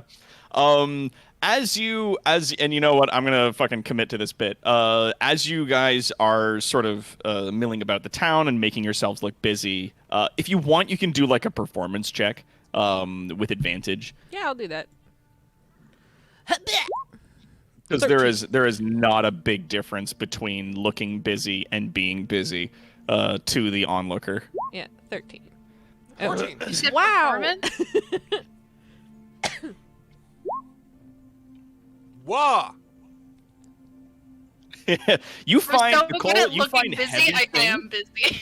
Yeah, you find heavy things to lift. Roden, you know, like. Whoa, you wait. You If find yourself, Roden is like I'm holding like a big heavy log, and Roden is holding the back of it, but I have all the weight. Yeah. You're in the middle. I'm like, oh, it's so heavy. You're carrying a full wooden beam, like fucking muscling through like the center of town, and Roden is just like following you, like maybe putting a hand up on the back of it loosely, just like gently touching the back, being like, "I'm helping." He's like, stabilization, guys. It's important, imperative to this. Yeah. Does he get Sorry more that I bumped? know physics, you peasant. Yeah, and at one point someone might give you a look like, "What are you doing?" And you're like, "I'm spotting. Shut up." And like, continue like. Can it Don't be that fucking she judge like me. stops for half a second and accidentally dips it and gets him on the head once? Bonk. Fuck. All of you are so mean. Oh yeah, Four. you just can't really seem to find like a thing to do for the afternoon, but yeah, as it sort of approaches just after midday, you find yourself more or less like a lot of the work seems to be wrapped up. The Duke is sitting on the back of a large carriage. He seems to take up the back of the carriage pretty much to himself as he's sitting there enjoying a large cigar. He Yeah. goes, "Ah, yes, I see you've managed to help most of the simple folk with a lot of their work. Nothing like some experienced hands of fine artisans such as yourself to help us out." Of course. Yes. Wonderful. You're free to mill about with the usual commoners. I'm sure that is something the adventuring folk like yourselves are known to do. Soak up all of the praise and thanks and accolades from all of these wonderful people. Perhaps they'll give you a nice turnip or something. Oh, my Just liege, like- a whole turnip, you say, huh? Oh, you spoil us. I dislike. I dislike. Fuck it. I don't know. Fuck it. This Roden's guy's gonna face is like this. dislike, but Ariel is definitely like standing in the back of the room going, "Ew, turnips are disgusting." Turnips are gross. Fuck Oh. it. Matthias like hedges up to like 90% with this shit. So he goes up to It's the all guy. gross, brah. He goes up to the guy. But good sir, it would only be to benefit if I could but shake your hand of such a respected businessman. Oh boy. Okay. And he goes, "Ah, yes, of course." And he offers you his hand with like the back of his hand facing up in such a, yeah, exactly as Yeah. Sam is doing. He offers you his hand in that regard so that you may, as you know, the etiquette is like grip the ends of his fingers and give it like a tug. I'm Like tugging something. as one does to Noble. Are you going to sleight of hand and attempt to steal a ring? One ring? Oh, Doc, come off it. I'm taking them all. With a 19, I'm getting what with a sleight of hand. I'm getting what a 19's worth of sleight of hand gets So, safely. the DC for this one is a little bit high because those rings are on there. Like he got is. fat fingies. Yeah, he's got them big sausage links. So his rings are like held in by a layer. Like those rings are almost choking his fingers. But there appears to be some leftover pork grease on the hand on one of his fingers at the very least. Unappealing. I just That slide it allows his one of his hand. one of the rings to slide right off. So you got yourself a gold ring with a large emerald set into it. Like I palm it, and in my brain, I'm like, this feels too small. This feels too small. I'm so sorry it doesn't meet your expectations. Oh, how can I escalate this situation? Just can I, as Quinn, it's just like, just tapping on your shoulder. Other things to do. No. Yeah, just like shaking your head, like, mm-mm. There's always time for grand larceny. No. There's Other always things to do. time for larceny. Still, there are things to do. You can come back later. Promise. Yes. Fine. An investment in people such as yourself is always good for the community. He gives you a solemn nod and goes, "Thank you for your patronage. Please come back whenever you would like to spend some coin, perhaps, yes?" Oh, You're distasteful. He takes a big puff of his cigar and he goes, as this carriage starts to roll away. The driver driving him back to his homestead. just, Upset at you. you could just see Matthias biting his lip, just going, you know what would have been funny? I could have lied and made it look like he lost the ring earlier just to fuck with him. Yep. We'll come back. Don't you worry. We'll come back. I want to fuck with this guy. Yep. Anyways, okay, So we moving on. head out now? Yeah. Plots of revenge and all that at a later date. Yes. You just see Matthias holding this ring and just kind of goes like, who wants it? Give it I to mean, one I of the... didn't know human beings could be that large. Can we go? I'm kind of scared. I think it's that large if you can feed enough. You should see what happens when you get a fat goblin. Hey, yo, is there a You town... From the pond.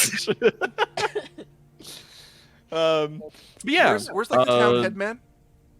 He is the Yeah, the The village real one. elder The real one. is pretty easy to spot. That this particular community of all of Bucklebury, this community that got hit here, the older fellow who's sort of milling about has like is the guy with like a graying chin beard that you guys spoke to earlier. Cool. He still has his pitchfork from earlier.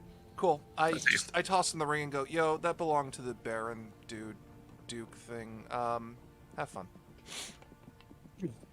He like his mouth opens a little bit and then he looks at the ring and he looks back at you and goes, "I don't know what to do with this." You take the stone out of the ring, you melt the gold, because gold is very malleable, and you exchange it on the open market at the nearby city. In Exchange 6 it for months, goods and in services. 6 months' time, because of the fact that he'll be looking for it. Until then, you bury it in your shithole. He walks immediately back to you and holds the ring out to you and is like, "Please, I'm not a criminal. I can't." Okay, Like, I'll just take it. I'll take it. It's fine. Yeah. And he This just has kind of been like officially nods to Rodin and he's just like, "Please, I don't want any trouble. I don't want any trouble." And like kind of backs up. This has been officially confiscated. Oh my god, you people are no Thank you. fun. Yeah, you, Matthias, you get the notion that perhaps the intricacies of theft and crime are not practiced by small farm folk in little villages. I'm just doing a nice thing, you know? You were. I don't need it. The spite sustains Hold on, me I'm more with you. than the money does. And that is fair, but it is like giving somebody a gift card where you have effectively gifted them with a small chore. Where it is money, but it's also work that you've given them now. So yeah. Can I make a roll to see if I can kind of guess how much this ring is worth? Yeah, you can absolutely Great. appraise. Oh, There praise. is no more appraisal skill in the Oh, game, there's so a- you can kind of use like a flat intelligence or wisdom check if you want to try to suss out how much you think it might be worth. Yeah, I'll do wisdom then. Okay. 13. With 13, this ring is easily worth 100 gold. With the filigree, like the sort of the carvings and designs on the side of it, as well as like the size of the emerald that's on it, like there's easily 100 gold worth of a ring. Okay, let's do. Okay, so where did that man go? The village elder. Oh, he's still there. He's just like Okay, walking. so backwards away wait, from hold you. on, come back. Okay, so this is what we're gonna do. I'm gonna take some money out of my pouch. I'm gonna give him 50 gold pieces. I know it's a lot of money, but Jesus think of it as Christ. it's a donation to your community in this time of need. And he, Yeah. as you like hand him the coin, he goes, "On behalf of the church, yes." Yes. In whatever And he- fashion makes this easiest for you. And takes the sack of coin, turns to the people behind him, holds it up, and goes, "On behalf of the church!" And everyone goes, "Yay!" And throws their hands in the air. Right. And does like a little cheer. And then I pocket the ring.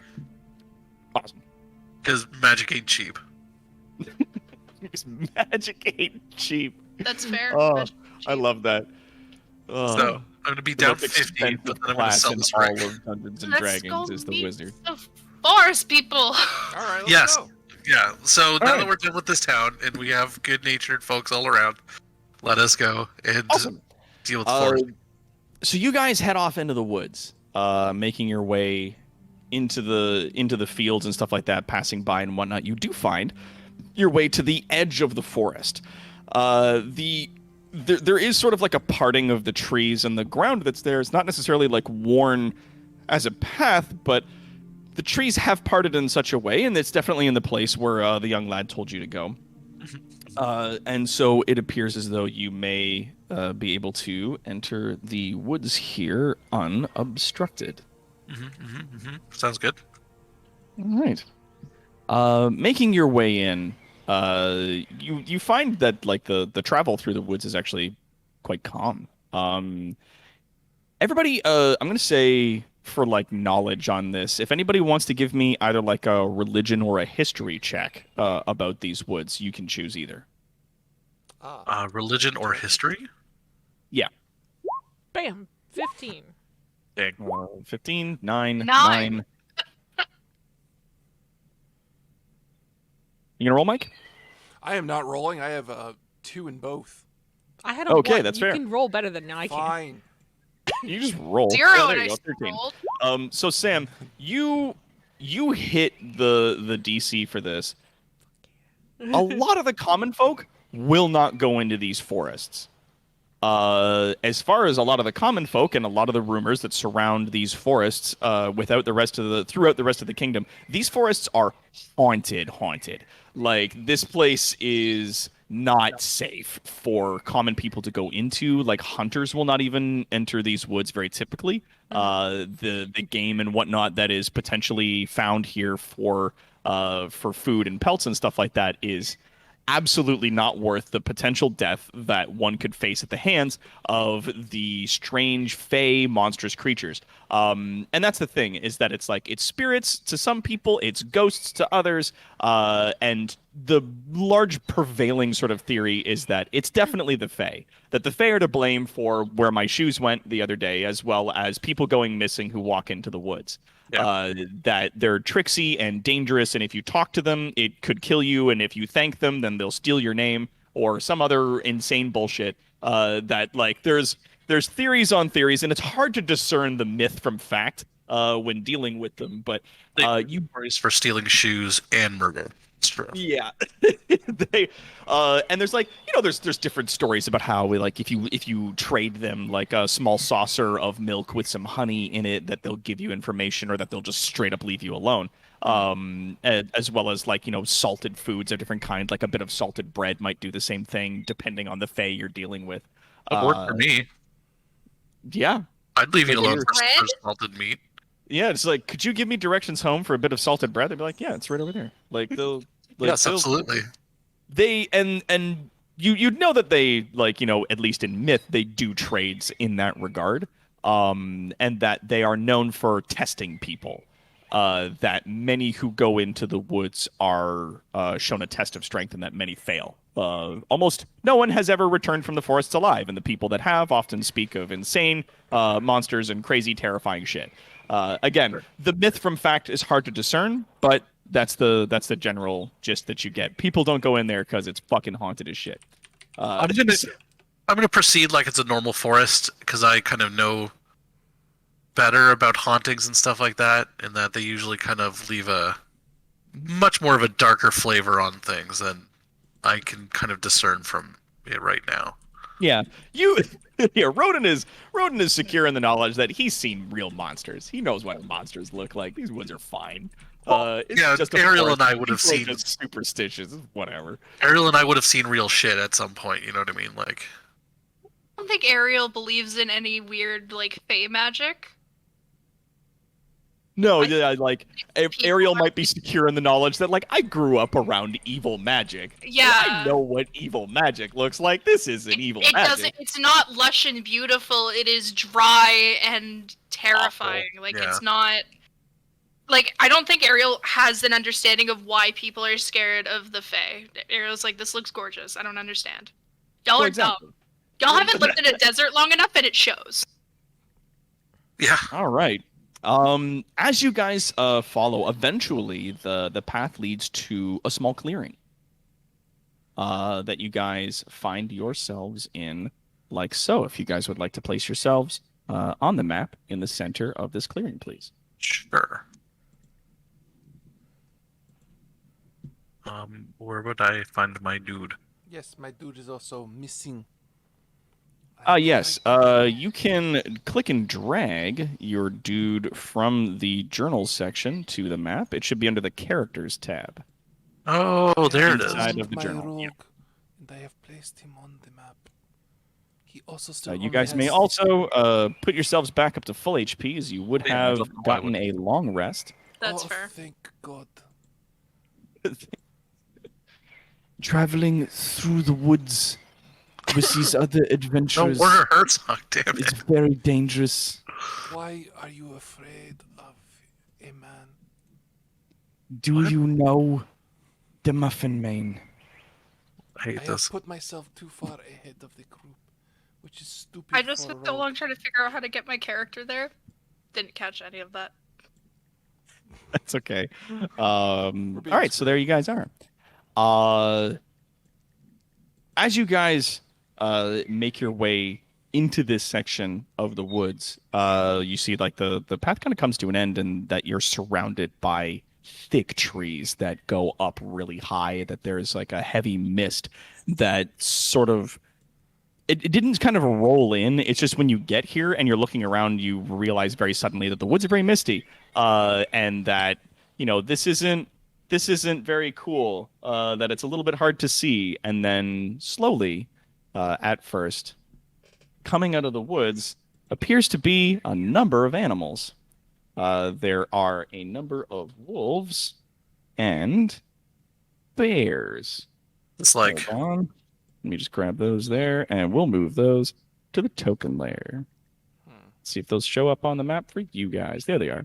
Hey, Glenn, But yeah, so you see a number of wolves suddenly make their way in through the trees, and you see that there are two elven druids that you see thank God. sort of standing in the trees as well. They're adorned in like feathers and bones and scraps of leather.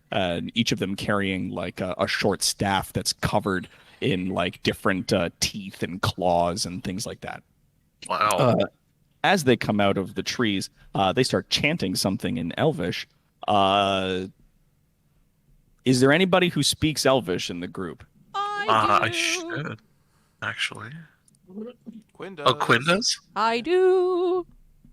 When the Vivacious is a half elf, absolutely speaks Elvish. Is there anybody else? I do as well. Half elf. Okay.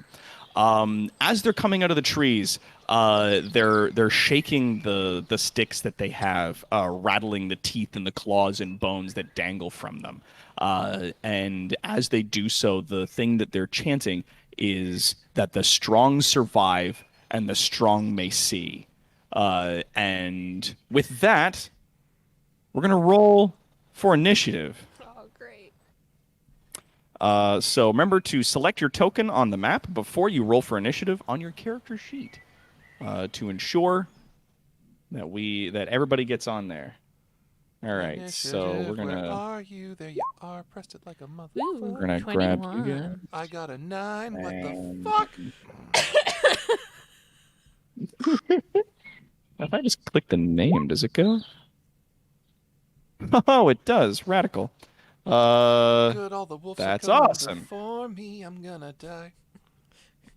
I'm gonna die. There's so many wolves. Bears, I misimproved initiative as a feat. and then the drones. Dope. Oh wow, yeah, they suck. All right, dope. So we'll put those guys in descending order. And with that, from the top,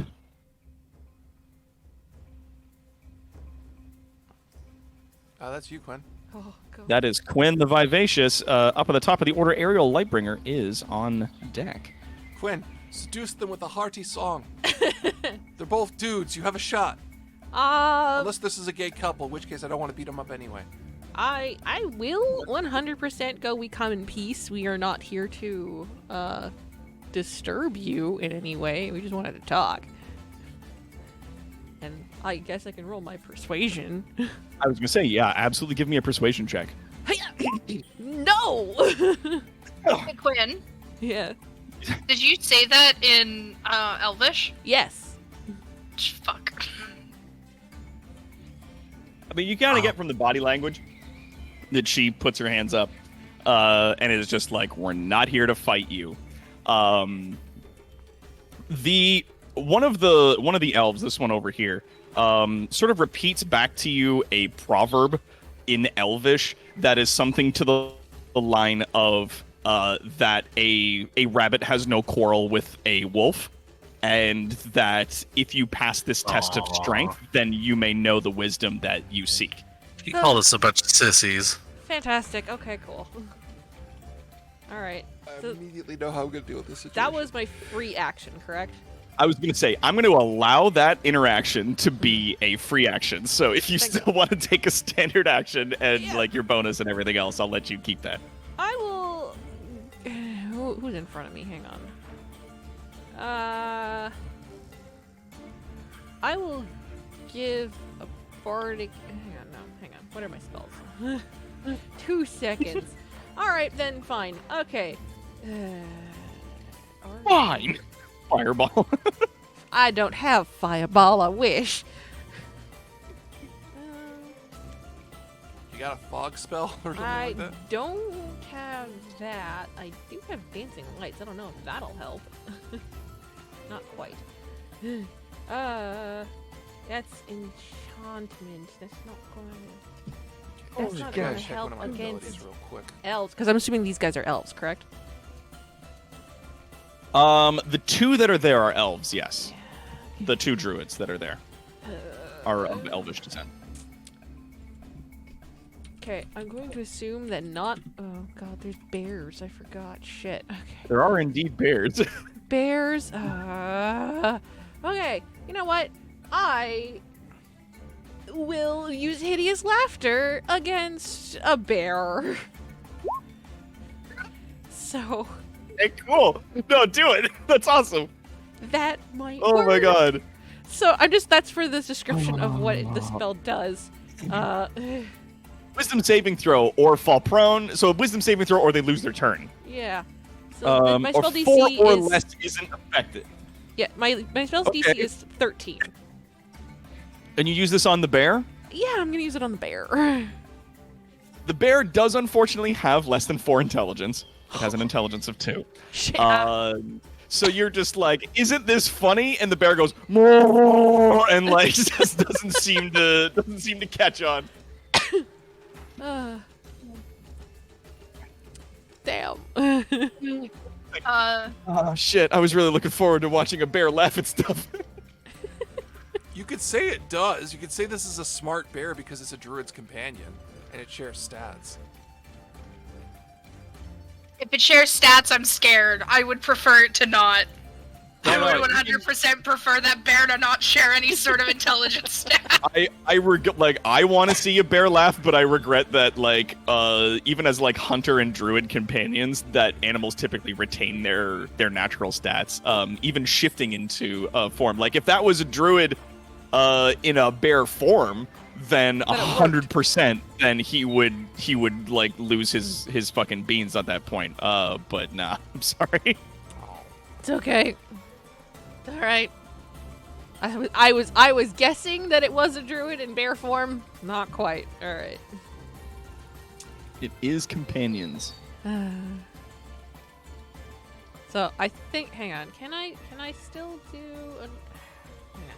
Does bardic inspiration count as a full action or It's bonus. bonus? Okay, then I will use my bardic inspiration on who needs it more.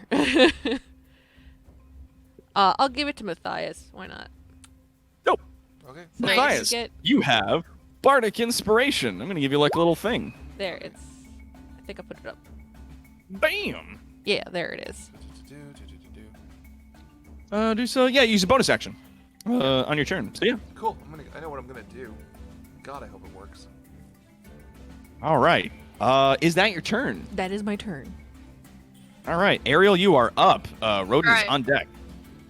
So, Ariel is going to move like the full 30 feet forward. I think Okay. that's 30, 5, 10, 15, 20, 25, 30. That was good. Yeah. And she is going, because like I have like kind of a vague understanding of what's going on, but I don't speak Elvish. Yeah. But I see that there are these creatures that are going to attack my friends. So I'm going to throw, because they're too far away right now, I'm going to throw a javelin Oh, shit. that I have at one of them to make a ranged attack. Hell yeah! Roll to hit. Who are you after right now? I'm thinking this one right here. I didn't know if you saw that ping. The bear is on it the the left? bear right there? Yep. Yeah. Perfect. Okay. Okay, so I've never actually thrown something before, so how do we do that? Do I have to just roll the hit Well, first? the javelin. Mhm. Let me look that up here. A standard javelin. Yeah, it's just range thrown. It's not a thrown weapons typically use dexterity Right. instead of strength. So you would like roll a d20, add your proficiency and your dexterity bonus to hit, and then damage would be the damage of the weapon plus your dexterity bonus. Okay, got it. So I roll 1d20 plus my dex, which is still a 0, which is fine. So I got a 15. Dope. All right. 15 absolutely hits. As Then you it's whip this damage? javelin into it. Yeah, roll me some damage. I think that's for the damage. Yes. That's to hit. Oh, whoops. And then you Okay. click in the chat. If you click the word javelin, it'll roll damage for you. Oh, automatically. yeah. That was my Bam, fault. 4 Okay. piercing. Dope. Cool. All right. So, the javelin stucks into the side of the bear, and it lets out like a roar, shaking itself a little bit, loosing the javelin from the side of it. Like bears definitely have like very tough hide, but like you certainly like they're easy to hit. They just have a lot of themselves. There's definitely a lot of bear to bears. It's a bear, right? Yeah. They can take a beating. It's awful and terrifying. So yeah, is there anything else you want to do with your turn? That is it for me right now. Would you like to potentially use your bonus action to rage? Oh, that's a good idea. All right, I am raging. Okay, I'm cool. big mad. I yell at the bear yells and I yell back. Excellent. Awesome.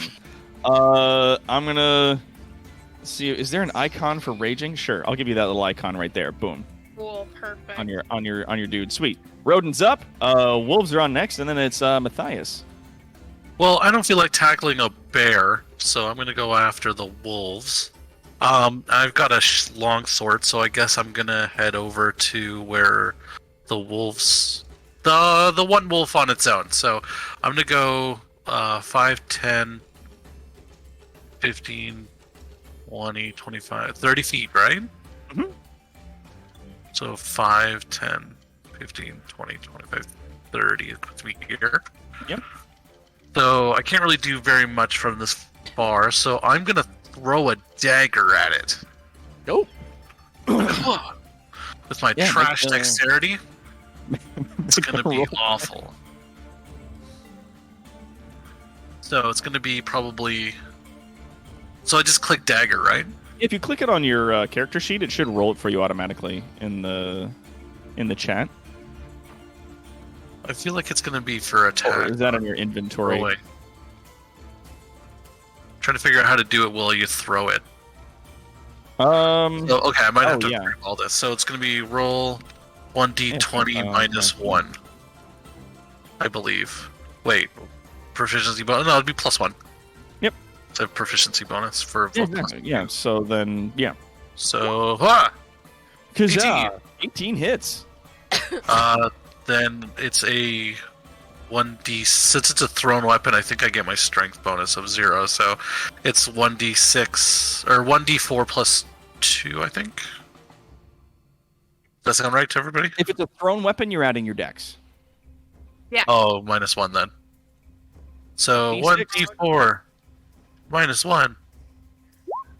1 damage. One damage. It's always at least 1 damage. But you do hit. Wolf. Yeah, you whip a dagger at it, and it like grazes off the side of its head, and it snarls. Haha! I can do things. Be scared. Is there anything you'd like to do with the rest of your turn? Be confident in my decision-making abilities. Dope. All right, so it's the wolf's turn now. This one's gonna go 5, 10, 15. It will attempt to make a bite at old Rodin here. Does a 7 hit you? No, it does not. Okay, so then that one does not make it. 5, 10, 15, 20, 25, 30. Okay, and 5, 10, 15, 20, 25, 30. Okay, so it's going to have to dash. 15, 20, 25, 30. Okay, so this one's going to have to dash as well. And we're going to say the rest of the wolves will have to dash in order to make their way to your location. Now, the other wolf that made it in and can still attack is now going to make the attack with advantage, because wolves have pack tactics, which allows the wolves to make advantage on attack rolls if they're within 5 feet of an ally when they're doing so. So if they're attacking somebody while an ally is also attacking that person, or at least close to them. Does a 19 hit? On me? Rodin, yes. Yes, it does. All right. That is 6 piercing damage. Ow. Make a strength saving throw. I don't want to. You made it. Yay. So the wolf does not like knock you over, knock you prone, and continue trying to maul you. Okay, good. So use good. was my fear. Matthias, you are up. Okay, question. If I leave these wolves in melee, will they get attacks of opportunity on me? Oh yes. If you attempt to step away from them without disengaging, like you can use your action to disengage, which will allow you to then move without taking an attack of opportunity, but you do lose that option. Can I reach the druid in the trees if I gun it? So did you get my question last time, Doc? What was that? Can I full out run and get to the druid? You could. Let me. We're back. Sorry Sorry about that. Technical difficulties, everybody. Sorry about that, everyone. Trust us, it's more frustrating for us than it is for you. Yeah. Jordan somehow magically fair. found a banana. I got angry at the internet. I have 2 bananas. Of course you have 2 banana. I'll leave you alone for 5 seconds, you find food. You're like a... I don't know if there's a word for that. Raccoon. I was going to call you a raccoon. Oh, that's Ugh. frustrating. If you were a raccoon, you'd be like, wow, look at my skip the dish order. Here's fries out of it from last night. That's more raccoon than don't do it. Don't do it. Oh my god. Jesus All right. Christ. So anyway, back All to right, battle. Jordan. Yeah. So Yeah, Doc, that's right. Indeed. Can So, I full out fucking run and get to this guy? Because there's two concerns. One, leaving Quinn behind with 6 fucking wolves reenacting a Pornhub scene. Put up that Brazers logo. And leaving her fucking stranded because the two tanky characters left us behind for some reason. I am not tanky. I Hey. don't know who you like Hey. to you, but Hey, do you want those bears to get to you? Because I don't think you want those bears to get to you. I don't want wanna the be bears- fucking circle banged by wolves. Okay, Let's let me have tell next you. round. Oh, Last time we did something, you hit like almost 3 times the amount of things that I did. You think having me around is gonna be helpful? you No. have more hit points than I do. Everyone does. Okay, so Sam, are you able to cast sleep on a bunch of wolves? It's 5 hit dice, and if I go by second level, it'll give me 2 extra 2d8. Okay. So So do you want me to stay? Or if do you want me to stay, it would help me. Because the thing is, if I run right now, if I run for the bushes, roll stealth, and go for that druid, I can get him. There's a chance. We might not want to kill the druid. This might just be for the animals. you might want to not leave your only spellcaster just surrounded by wolves. Cool. Plan B then. All right. Fucking. I cast spells. Do you though? When? Or do you You're- just cast smite? You're And your paladin. spells okay? are There's there a if it difference fails. between paladin Sorry. and Just no, Squishy shut up. Yes, not! spells. It's not a spell. Stop calling it It uses spell slots. that. I It know uses spells. spell slots, but it's not a spell. That Oh, crap. this gatekeeping bullshit happening right now. That crap. It's a spell my nuts. All right, I'm going I to hate use this. my one free action to hide in front of 3 fucking wolves. Cause fuck these wolves Okay. in particular. So to them, I've disappeared. If you wish Um, me to narrate to explain how that works, I shall. You're gonna try to stealth while these 3 wolves are immediately next to you. Yeah, and I can explain it. Okay. Yeah, walk me through this. Cool. So, statistically, within my abilities, a rogue with their cunning action can take the hide action, which will allow me to stealth. Yep. Mechanically, that's how that works.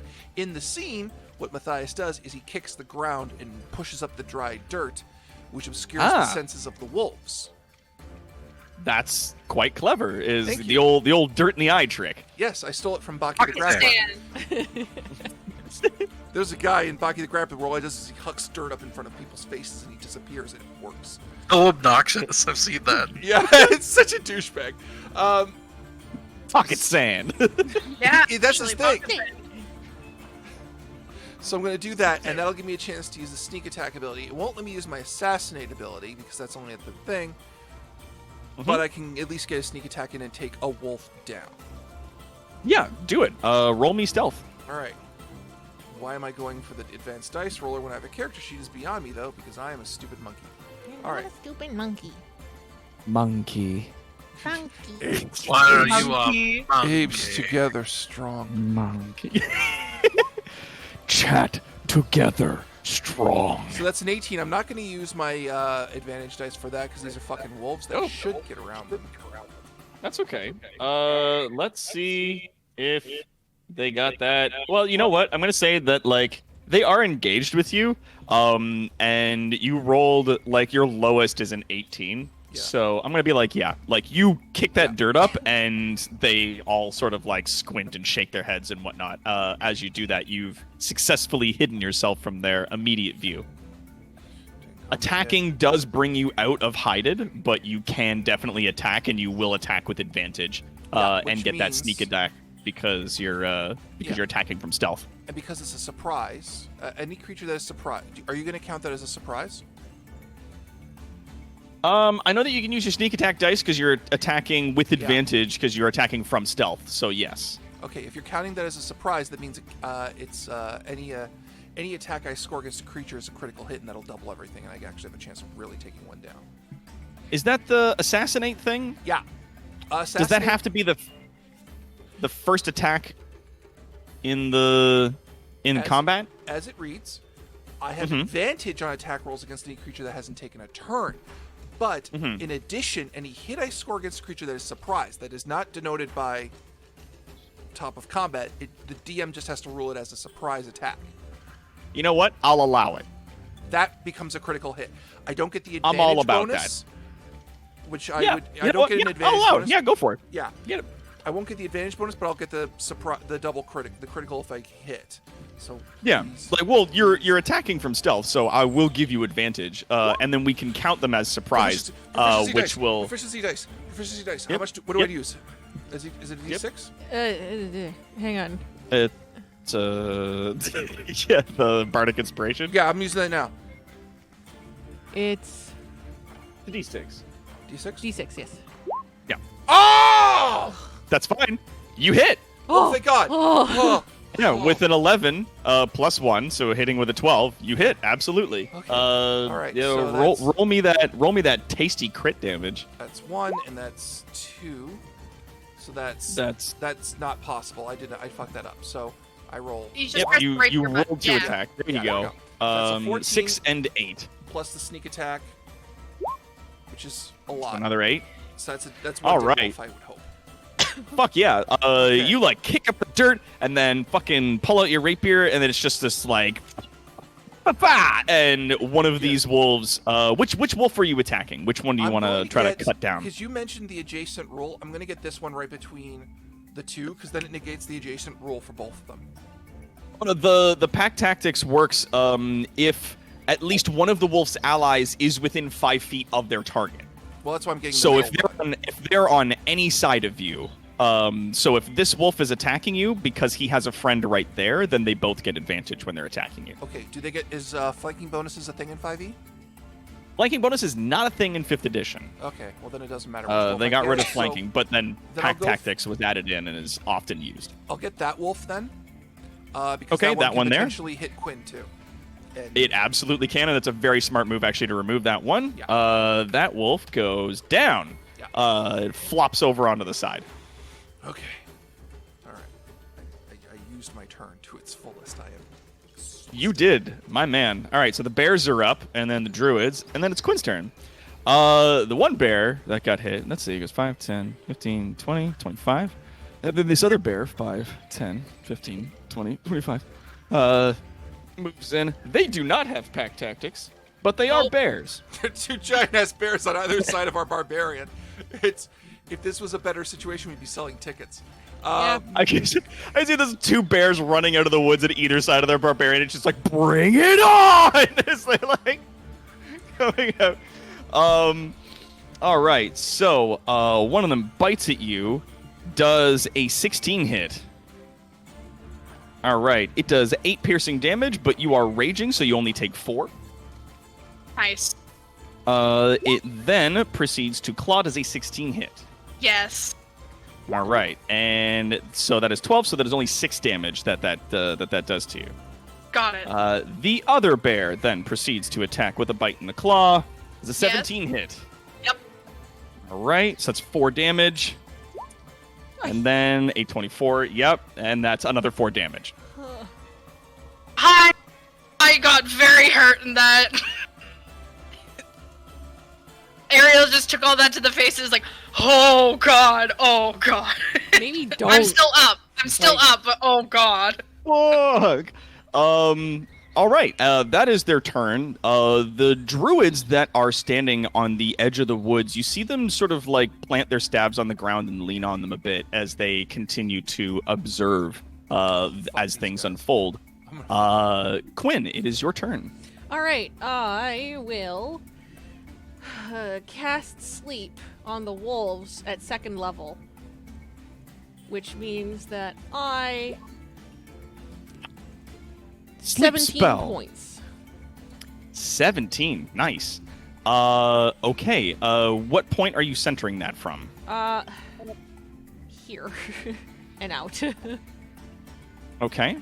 All right. So, as you sort of like roil up this magic and then let it out, this sleep spell catches these two wolves here who immediately lose consciousness and fall to the ground. Sweet. Okay.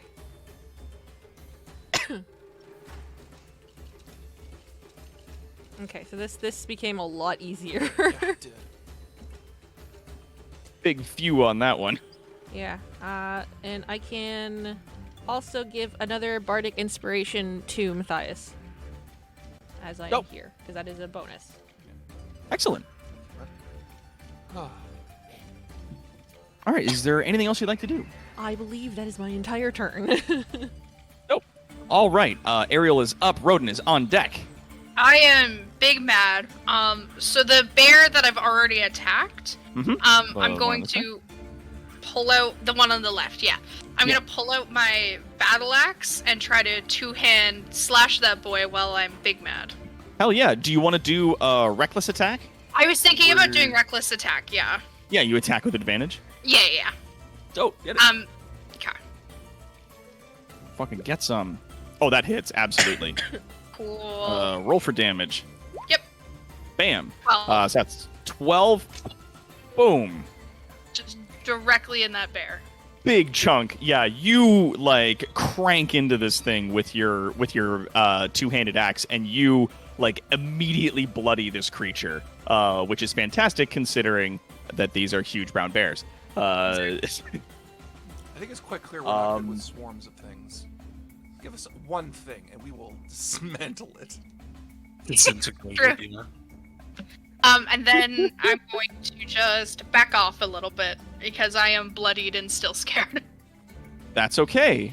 And yes, you guys are level 3. I'm just double checking something here. All right. Yeah, okay, cool. All right, yeah, so, okay. If you do back up to that point, the bears do get an attack of opportunity against you. Then I will stay right here. You can back up to that spot if you want to. That's still within range of them. All right. This one? Yeah, okay. That spot's good. Yeah, that's perfect. All right, Rodin, you are up, and then it's the wolves, and then it's Matthias. I'm gonna roll to attack the wolf to the top of me, I suppose. Okay. So I'm going to roll my longsword two-handed. Yai.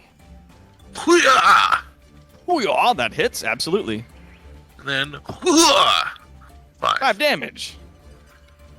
Whoops. Man, I'm glad I took that dueling style. There we go. Bam. Yeah, you slash into the wolf really hard, and it gives like a yelp.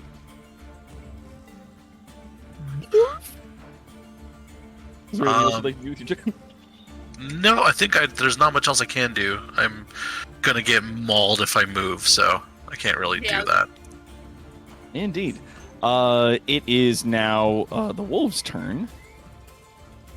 All right. The two wolves that are next to Rodin are going to attack with advantage. So that is a 21. Does a 14 hit you? No. It does not. Okay, so it's just the one bite. It's 10 piercing damage as they sink their teeth into you. Arrgh. Okay, cool. That hurt a lot. You didn't have a wolf Not doing growling great. sound effect, did you, Doc? Nope. I don't have a wolf growl. I have some other sounds, though. The two wolves that are next to Matthias make some attacks. boys. Does a 12 hit you? Oh, please, God. Please, God. I'm made of glass. I'm very good at killing, but I'm made of... No! Haha! You shit. 12 does not hit you. Does a 9 hit you? So the wolves, still with some dirt in their eyes, are like biting blindly at you, and you're managing to sort of dodge and stick and move around them. You're doing okay. They can see that you're there, as you revealed yourself when you attacked, but you're still holding your own. It is your turn, and then it is the bear's turn. Do you know what sucks more than dirt in the eyes? A knife in the face? No, more dirt in the eyes. You're gonna try to hide again? I'm gonna do the exact same thing. Second verse, same as the first. Yeah, roll me stealth. Oh, I needed to say that in a profoundly stupid way. All right. Same thing that happens to everything else. You succeed in passing their passive perception. Well, yeah, I'll give it to you. All Okay. right, make your next attack. All right, so doing the second vert again with the rapier. I'll allow it. You'll allow it? Yeah, well, because again, you're attacking from stealth, so you have advantage, so that's 25. Yeah. And then you hit for critical damage. Roll me that. Okay, I will... Snickety snack. Okay, first the regular rapier damage, and then I go a second time because it's a critical, and then the sneak attack, which should do it. Which one are you killing? In this case, I'm going to kill... I hate that I have to close the sheet. I'm going to kill this one right here in case I need to reinforce Rodin. Awesome. Yeah. So that thing drops to the ground hard as you manage to get like a good slash right across its neck, and it tumbles over to one side. All right. You still have your movement. Are you good though where you are? I think... I'm trying to decide how I want to do this. You know what? I'm going to go back to back with Quinn. Okay. So that way, if she can't just have something surround her. Yeah. So you're Like, gonna she can scooch still- over. In this system, she can still move from my space if she wants to engage something, right? Yep. Yeah. okay, She can move through your space if you allow her. And She's gonna grab my ass the only one wolf that is still engaging you guys is the one that's just north of where you are. Yeah, because the other two that are behind me are sleeping. Technically, this map's upside down. But yes. The two that are over there are both asleep. All right, is that your turn? Yeah. Excellent. It is the bears. It's the bears. The bears. Does an 18 hit? Yes, I have very low armor class. All right. An 8, 9 in half is rounded down 4 damage from one bear. Other bear attempts. Jesus Christ. And that's another 5 damage. I am incapacitated.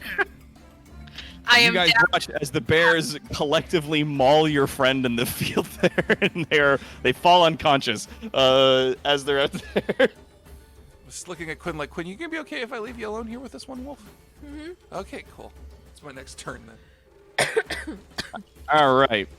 That's the bears. The bears. The two druids continue to observe the field. And Quinn, it is your turn. All right. I will cast sleep on the remaining wolf that's there. Go. Roll me only as a first sleep level. So 22. What the fuck? That absolutely works. The last wolf that is standing there passes out and like lays down and falls asleep. That's within 90 feet, though. Is there anything else you want to knock out? Oh, is it within 90 feet of that point? No. I can cast it within 90 feet, but it's Oh. creatures Up to within 90 20 feet. of Okay. a point. Oh, okay. So I'm if going to just I show hang the on. spell description here. 5, 10, 15, 20, 25. Within No, 20 feet. Yeah, and it's any creatures within 20 feet of the point that you choose, and then Yeah. it starts from the lowest HP and moves up. 5, 10... Well, if I ping it here, it'd be 5, 10, 15, 20, and 5, 10 to 15. Yeah, I can still hit both. Yeah. It absolutely knocks out that other wolf. Yeah, cool. So yeah, that other wolf passes out as well, falls to the ground and falls asleep. All right. Is that your turn? 1 second. Mike, did you use the last of the bardic No, inspiration that I did? I didn't. Okay. I saved it. All right. I'm going to probably use it on the bear next. Hang on. Do I have to be like right next to them in order to do bardic inspiration, or can I give it to Rodin? Bardic Inspiration, as I understand it, has range. Let me Within double 60 check on feet that. Of you. Yeah, it's So- within 60 feet of you. Yeah, That can hear you. So I yeah. will- I will give my last bardic inspiration to Rodin then. So you get another Okay. D6. Bam. So Rodin, you get yourself some Bardic Inspiration. So you have a D6 you can use on stuff if you want. Okay, sounds good, because I'll need that. Yeah. Is that your turn, Quinn? That is my turn. Dope. Ariel, make me a death save. That's save That's a 17. All right, that's a success. So you get to add 1 to your success pool. I will be right Cool. back. I'm gonna go pee again. Nope. And Rodin, you are up. Wolves Okay. are, assuming they live, next, and then it's Matthias. I'm gonna attack the wolf to the north of me again, just because I need it. Dude, it's asleep. You don't have to. That one's asleep. Oh, The that one one's next to asleep? you, though, it's The still one, alive. however, okay, the one next to me, then yes. Attack. Hi. Oh, That- Aw. Is, unfortunately, a critical miss. a critical failure. I used to have a sad tuba sound on my board, but it seems as though I have removed it in the interest of making space for other funny sounds. So instead, I will play you this. Father help! So you get a father help. Your attack does miss. Yep. Yep, it does.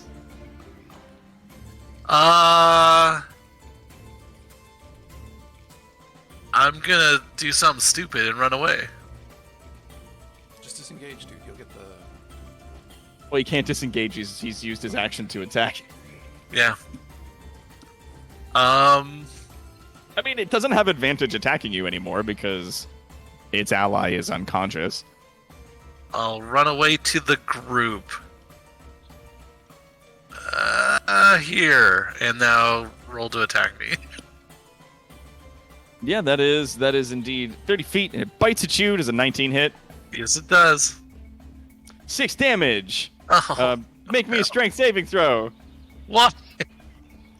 Because it's a wolf. You make it. Okay. It Like bites all of you, it. and it definitely catches you with its teeth, but it doesn't, like, yank your leg out from under you and, like, make you fall prone. And Yeah, start you weren't like falling. grappled by it. Oh Yeah. my god. All right. Is that your turn? Yeah.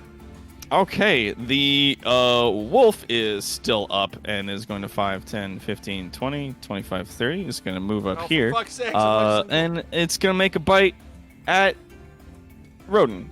Yeah. Does a 7 hit? Nope. Okay, so it runs up and starts at you, and it misses.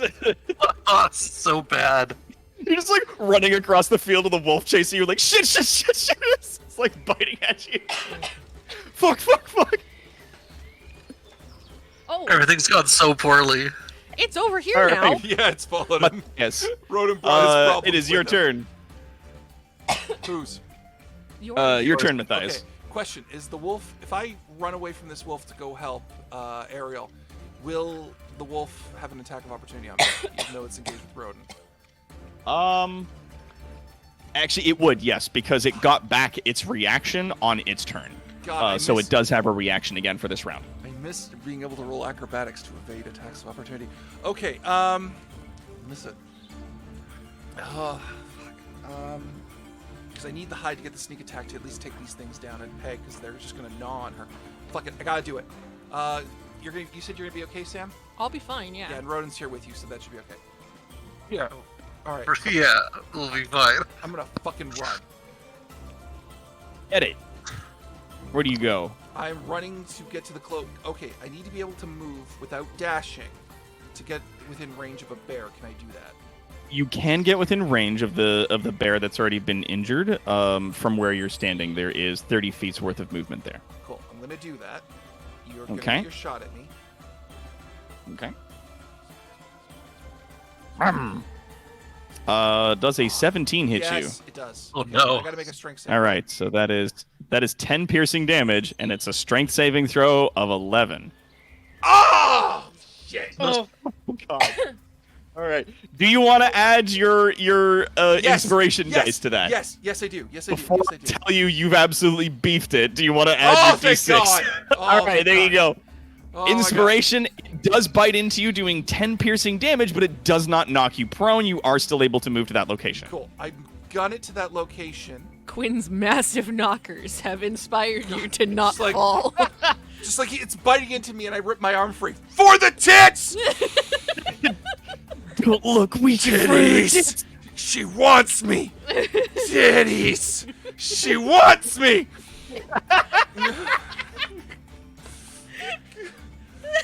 Big, redhead, half elf, big titty, half Okay, it's only 30 feet. redhead. You gotta move 30 feet, babe. Sorry. It's only 30 feet. Come on now. Movie token, come on. There you go. There you So go. here's what I'm going to do. I'm going to Okay. drop into a slide as my hide action to move out of the view of the bear because he's a big chunky boy.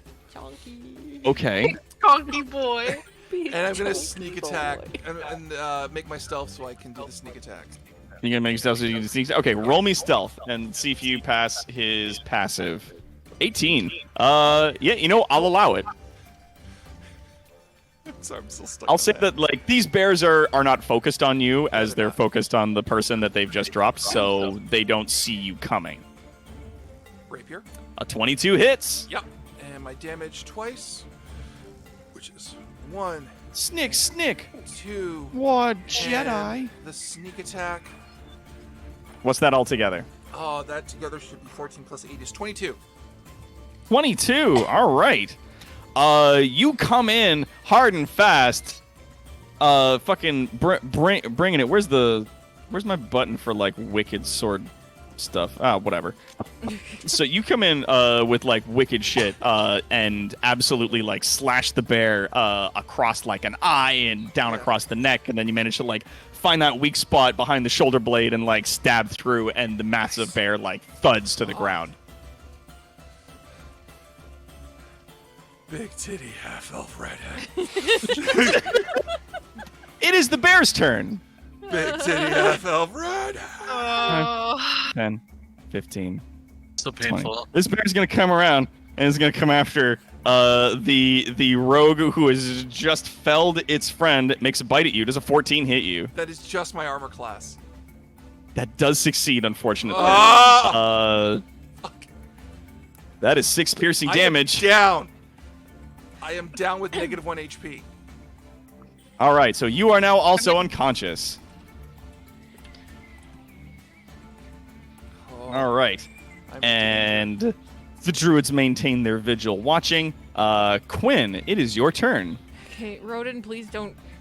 I have to help with both Matthias and Ariel at this point. So you're gonna have to deal with that one that's right in front of us. Yeah, I'm not going to be able. Okay, go for it. Just do your thing. This is Don't you not worry about gonna me. work. Second level on the bear. 25. 25 hit points worth of creatures on the bear. Yeah.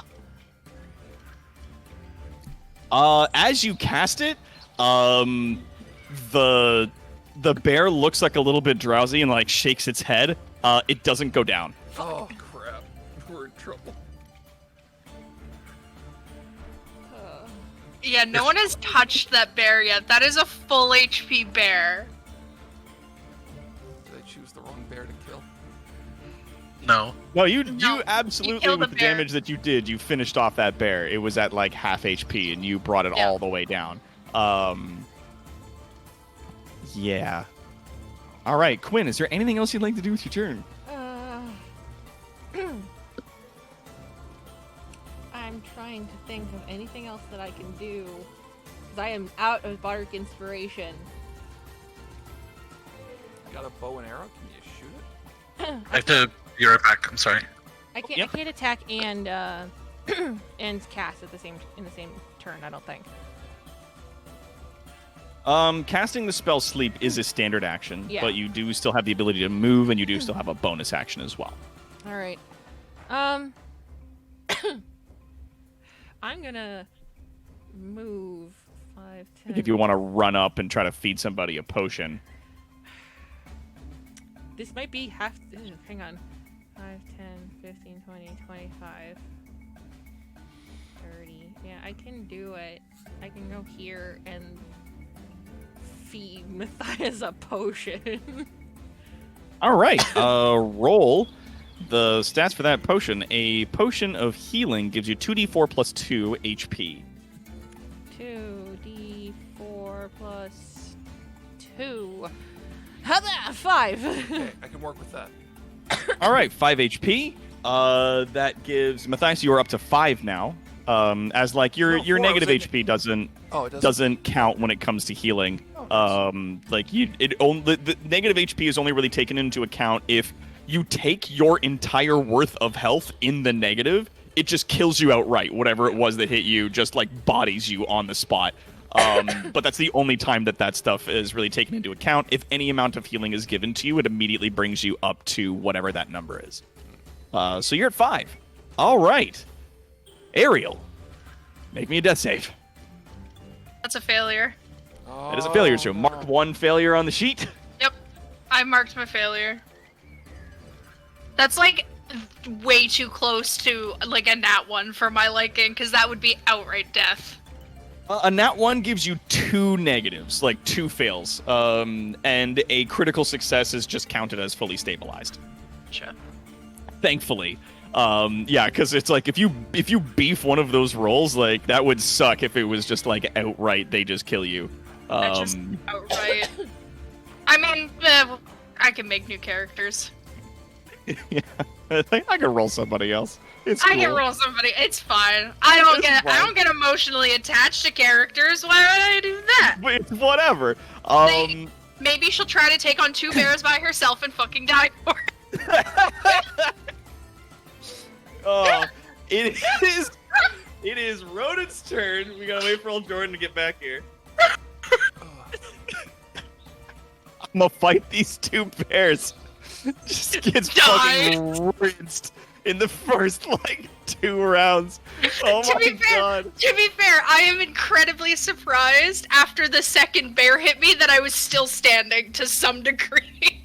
Oh yeah, well, because you're raging and you have a lot of HP compared to the rest of your party. Yeah. So like you were like tanking a ton of damage in that regard, but it's just like you by yourself out there just got overwhelmed. Jordan, you are up. Your character is on. You are ready to roll, my man. It is your turn. Going for that wolf because I got nothing else that I can do to save myself. Get it. So longsword 2-handed. Ah! Longsword 2-handed. That hits. Oh god. Longsword 2-handed. Damage. Damn it. Nice. 6. 6 damage. Do you want to add the bardic inspiration? Can you I add do that to that on damage, the or is it tip. just to rolls? You can add it to whatever, I think. I'm gonna take whatever. Yeah, you know what? I'll allow it. 6. Hell yeah. So that's 12 Fine. damage. Snickety snack. That wolf goes down. Nice. Just chop at the neck.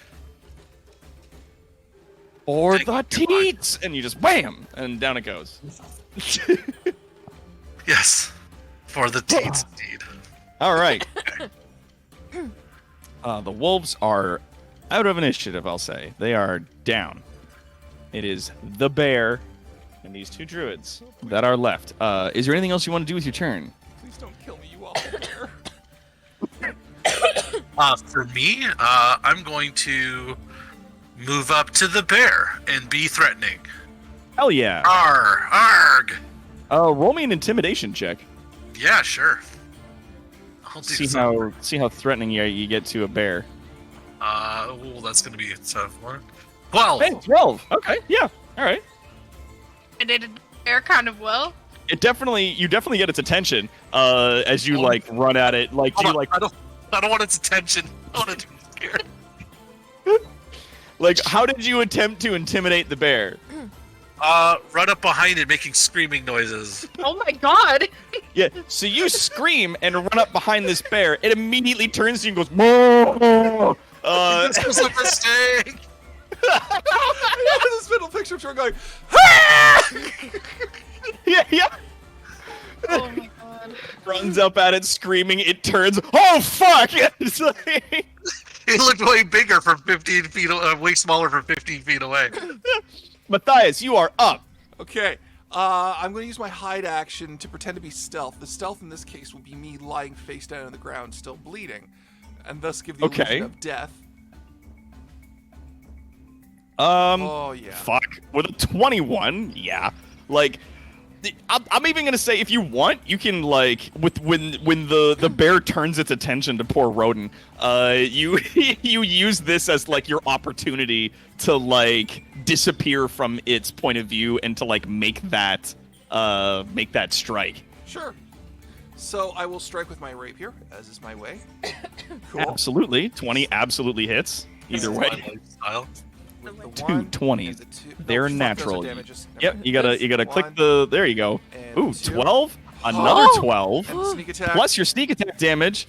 So that's 24, 28 damage. Yeah. Does that kill? As you slash into it, it does not kill it. Oh, no! But it's so close. It's so. Like you immediately bloody the shit out of this bear. Yeah, I come up behind it and I just stab my rapier up the side of its neck. Oh And yeah, you obviously- get it just like, and it like wails its head around.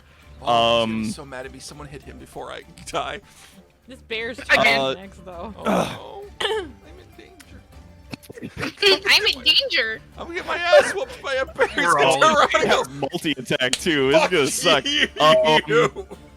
On its turn, hold on, let's see. God. Okay, so on its turn, it is actually going to disengage, because it is so close to death. That was a lot of fucking damage that you did to it all at once. So it's going to disengage, so it doesn't provoke attack of opportunity. 5, 10, 15, 20, 25, 30. It retreats into the woods, and basically just starts to run off into the trees. Though, in this The moment... druids are like watching it go. They're like, huh, about that. yeah. In this moment, as the bear starts to run off into the trees, you do suddenly hear a rumbling coming from the trees. You hear the sounds of trees snapping and breaking, and the heavy footfalls of something truly large. Oh God. I'm bleeding too much to deal with this problem. I'm knocked out, so don't worry. Have the trees come to Isengard? Is that what we're looking at? Stepping out of the trees, Please you no. see something like a almost 20-foot tall Not a minute. werebear comes Ah! stepping out of No, the werebears trees. are good guys. Werebears are good 20 guys. feet tall. The- As it lets out this massive trumpeting roar, you see the two elves that were standing off to the sides quietly nod and leave. This is the beast guy.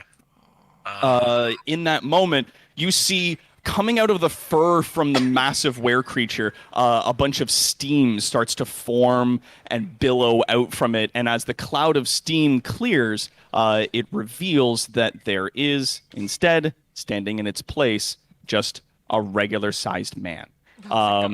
Let me see if I can get his token. There he is. Bam.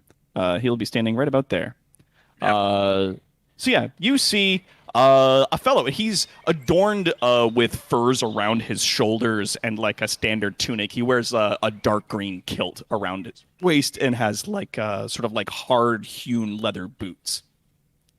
And looking around at your party, he kind of like nods, impressed, and then sort of like with a gesture of one of his hands, you see a small waft of green energy sort of like ripple across the grass and then move up into your party member that is unconscious. You gain 5 HP. Oh, great. To Ariel. Great. I am up then. All right. Yeah, Rainer thought this was going to go a different way in the chat. But yeah. And so let me see if I can find, where did I put this? I'm gonna walk up to Matthias. Yeah, with that, I'm going to say combat is concluded unless anybody has any specific actions that they would like to take. Yeah, I want to Yeah, go gun I'm- down a fucking druid. No. You just see Matthias going like, I'm healing you first, Jesus Christ. ah! So angry Yeah, right Quinn, now. Quinn, how are you healing people? I have Cure Light. How many charges of it? I have 2. Okay, let me do my thing first, and then you can choose who you want to use it on, okay? Okay. So I'm going to use Lay on Hands. Now, Lay on Hands in 5th is a bit different, because I don't have to blow it all in one go, like you used to do in Pathfinder.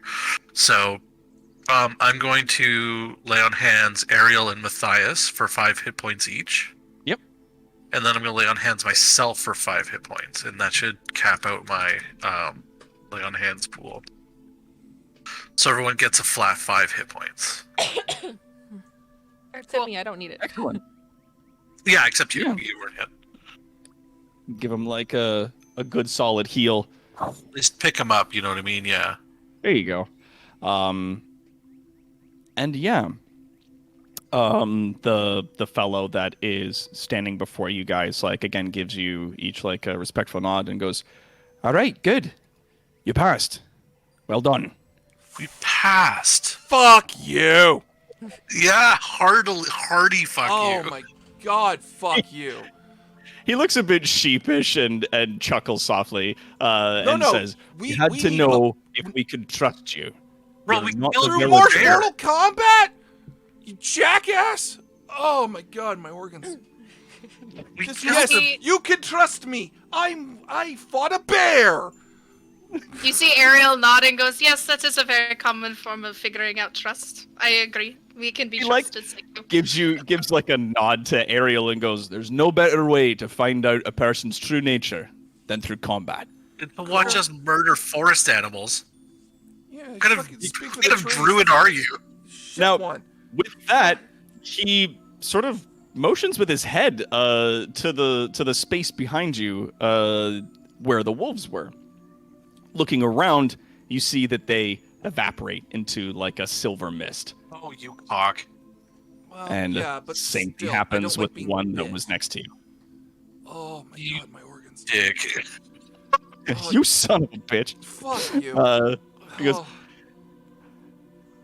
in addition to that, the native residents to this area wouldn't necessarily be as accepting of outsiders unless they could be tested in a way that they fit to their traditions. that's And cool. I appreciate you honoring their taking that on the chin as well as you have. It means a lot. And he No. kind of gives you a nod. No, I haven't taken shit on the chin. I want a fucking apology. An apology for what? Yeah, for trying to nearly kill me. I don't like that. It pisses me off. We have, Well, we have grievances, sir. they have tried to fight you. True.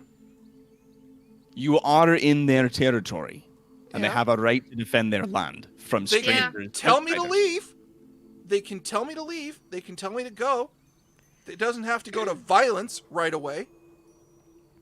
As I understand, there were some words exchanged at the start. Was there not? There was Yeah. some talking going on. Yeah, they said that a rabbit has no place where a wolf is, and that this test of strength But- will mean that we have the ability to figure out the knowledge we seek. And I said, "Hey, we don't mean any harm.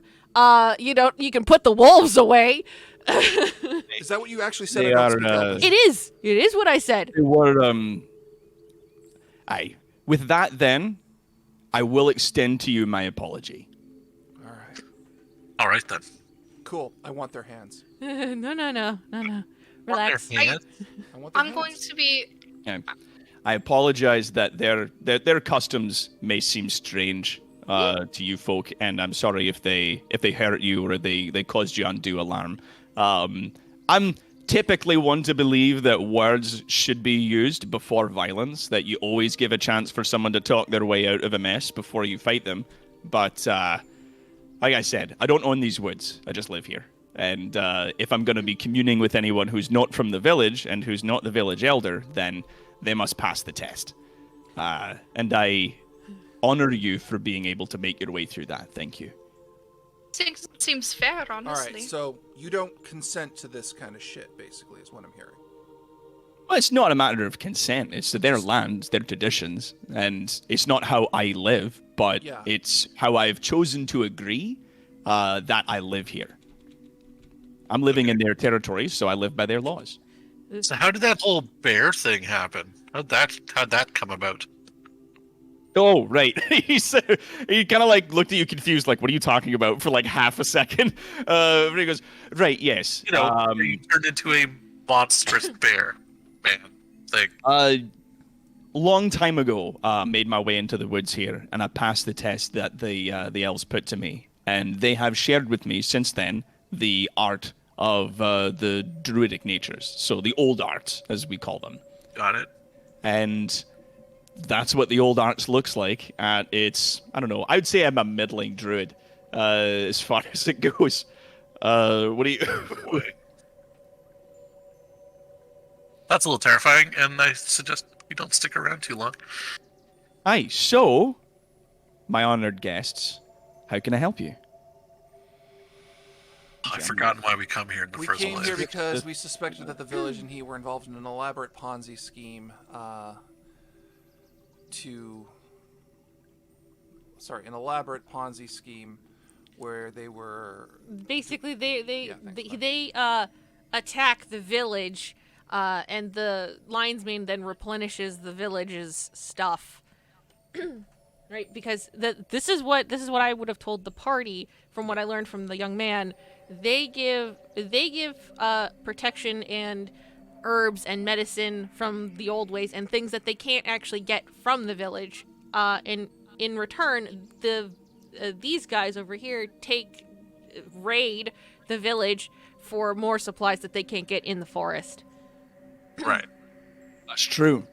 The kingdom does punish those who try to commune with the woods or anyone who lives here. They think that the folks who live here are heretics to the crown, that because they don't bow to the laws of men, that they are effectively, that they live on this land at all is against the law. And so the folks who live outside the woods and the folks who live inside the woods have a limited way of being able to interact with each other. We bring herbs and pelts and meats and things out to the folks who live in the villages, and in turn they trade to us the produce that they grow and some of their livestock. We also heal any of their injured or sick folks that can't get better on their own or can't afford to buy the kind of care that they need. We're hoping at some point that we might be able to change the Crown's idea about how folks live in this kingdom, that perhaps we may be able to convince them to return to a simpler way of living. That there is, it'd be easier if I show you. And he gestures for you to follow him into the trees. So what are we thinking? I'm thinking these people Start are walking. assholes. Okay. We should go. We should go though. This guy's at least legitimately trying to be decent, but let's be honest. All right, fine, fair enough that the crown probably forayed into this land and probably settled, and that's why they're like hyper fucking violent about it, which is fair. At the same token, though, I'm not going to back anyone whose first impulse to someone who wanders in the woods is to stick a pack of fucking wolves on them. Can I make just a really quick statement about Zapso? Hmm? If you came to my lands, like we would fill you with venom. Like you the just We don't Yeah. we don't like people. We don't my people don't even like the crown either. And let me tell you, like they're just sticking up with what they have, and their traditions are very old, and having the crown and other people just come in and sort of say that they're not allowed to do that anymore is not very nice. Now, as you guys are talking about that and walking into the trees, as you guys move along through the trees and the brush actually parts as you guys walk along. Which, if you guys want to do an Arcanum, I can tell you what's going on there. But as you guys are discussing that, Bodak does look over his shoulder and goes, it's true. Greeting folks with violence in the way that they are is rude. You are right about that. But they are under no obligation to be polite. Yes. And Also the true. amount of humans that live here now and the amount of land that's been taken over, politeness has lost them that amount of territory, or at least that's what they say. We walked into their forest fully aware that it belongs to them and that people don't go in here. They're very protective of the woods that they have. They fear losing this land to strangers and outsiders, so they test everyone who comes in. If you can prove yourself strong enough to walk their trees, then they'll allow you to live here. But if you cannot, then they don't allow your presence. They see things as very pragmatic, more might makes right kind of way of living, where only the strong are allowed to live kind of way. That if you can show strength through strength of arms or wisdom or intelligence or something like that, then they'll be happy to allow your presence here as they can learn from you and you can learn from them. But if you can't show that, then they'll not have your weakness amongst their trees. That you're better fertilizer for the woods than anything else. And it's not the way that we do things, of course. We're a civilized folk, but it's, it's not wrong. It's just different, I guess. And again, I do apologize for you having to go through that ordeal. Yeah, I'm low-key very pissed still about that. You're allowed to be. We You're allowed both to be. almost died. Like, I'm morally against that on many levels that are very personal. Your party sociopath is morally against that. I'm just gonna look over at Matthias and I'll go, it's okay, I'll lick your wounds after. Ew. That helps a little. It's like, With a 4 in Arcana, I learned Sam, nothing. Quinn has never seen this magic before. Nope. That this magic is so that it doesn't. Neither of you, from Ariel, like it's so foreign from what you're used to. Like Sam, you're used to magic being a practiced art. Yeah. And that it's something that you've sort of figured out how to bring into reality through sort of your raw talent and through your magic and just through your charisma. And Ariel would know magic to also be a very practiced thing that's very academic, that there are rules and restrictions and things to, and that like magic is a tool to do stuff. Whereas the magic that Bodak appears to be using is nature itself, that he simply moves amongst the trees and things, and they in turn just, live with him sort of in that consequence. He takes you guys through the trees, and it's only about maybe 30 minutes worth of walking before he takes you to a small hovel that is sort of built into the ground. like, okay. Are we legit going into a hobbit hole? It looks like we're going into a hobbit hole. I just follow. I Yeah, duck down and it's I like- follow. It's a people-sized hobbit hole. Hobbit holes were largely based on the homes in Scotland anyways, like the subterranean houses that they would build into hills because they're just better insulated. But yeah, as he guys walks up to the front step of the large round door, that's like built into a big grassy hill with a bunch of trees attached to it. You can see the roots of the trees sort of make their way down and form some of the walls on the front where the stones have been placed and whatnot. And as he's sort of like stepping up the stones to the front of the house, he sees one of the stones is sort of crooked and out of place, and he sort of like stamps at the ground, and it makes like a little noise, and the stone corrects itself. And then he steps up on top of it, walks inside the house, and invites you in. Follow. I'm amazed and I follow. Yeah. I'm just looking at it and like, wow, okay, this must be elvish magic or something. I'm not sure. Yeah. The inside of the house is very rustic, very cozy. Like it's a padded down dirt floor. All of the furniture is either like smooth lumps of stone, or they appear to be made from roots that have grown into the shapes of chairs and tables. And the hearth that he has over in the corner is very modest. It's very small, and there's like a small sort of chimney that comes up just like up into the forest. And he goes, right, can I get you anything? Are you hungry, peckish a bit? Would you like, I've got jam. Does anybody like jam? He like looks around the group. I've never had jam. Yeah, okay. Can I have some? I've never had jam. Hey, before. yeah, it's made, we make it here in the woods with the berries, and he gets like a small jar, and he like scoops some out onto little biscuits and puts it on a plate in the middle of the table. He says, the folks that live here in the trees and in the woods will live in tune with nature, not in conflict with it. We don't have to build large cities out of stone in the way that they have in the capital. And it's no secret that living that many people packed close together with trenches and, lavatories and sewers and things just breeds corruption of every kind. We would like, or at least I would like, to move folks out of the city, to spread it out amongst the land here into smaller communities where folks could live more in tune with nature like this. Oh, okay. So, Who have you run this idea by in the city before? Well, that's the rub, isn't it? I can't get close to the city, as I'm told I'm a wanted man. He kind of shrugs a little sheepishly. He Okay. goes, however, I would like to arrange a meeting with either the king and queen themselves or some proxy, a lord or some other member. And he goes to one of those, like a shelf that's sort of like dug into the wall, and takes a paper scroll and just holds it out to whoever's in the party that would take it. Well, I'm the only one of the four of us that can read, so I'll take it. He goes, I can read. yeah, he goes, this is a map.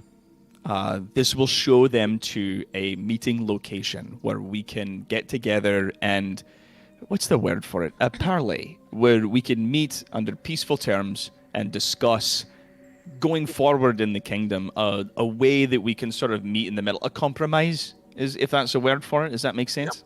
Yeah, that makes sense. Well, as a party and out of character, now's when we decide what kind of campaign we want to play, isn't it? Okay, well- no, Quinn's got a thing. Go for it. So she's just gonna look right at Bojack and just go, I don't know if you're going to get the response that you want out of any of the royal family or any of the nobles. No, I don't know why they would. He smiles really softly and gives a little shrug and says, I have to try. That's not what I mean. I mean, there are a lot of things wrong with the noble houses that currently we don't. There's no way to know which ones are compromised. Aye. Because currently, That's a right fair now, point. there's a cult problem with the noble houses.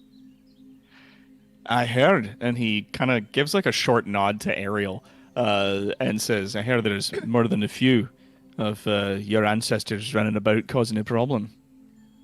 Yes. That's the kind of sickness I'm talking about. It's one of a multitude of corruptions that sickens the people of this kingdom. And I think that not only could we live in tandem with nature, that we could also live in such a way with the elves, that we don't have to take the land from them, that we can live with them. They can show us the ways that they've been living here happily and peacefully, that we don't need to have nobles and parties and kingdoms and crowns and things. It doesn't serve us at all. We spread out into smaller townships, each township with an elder or a representative, and then they'll meet as a council and they can talk things out that way. Oh, buddy. However much that I agree with you.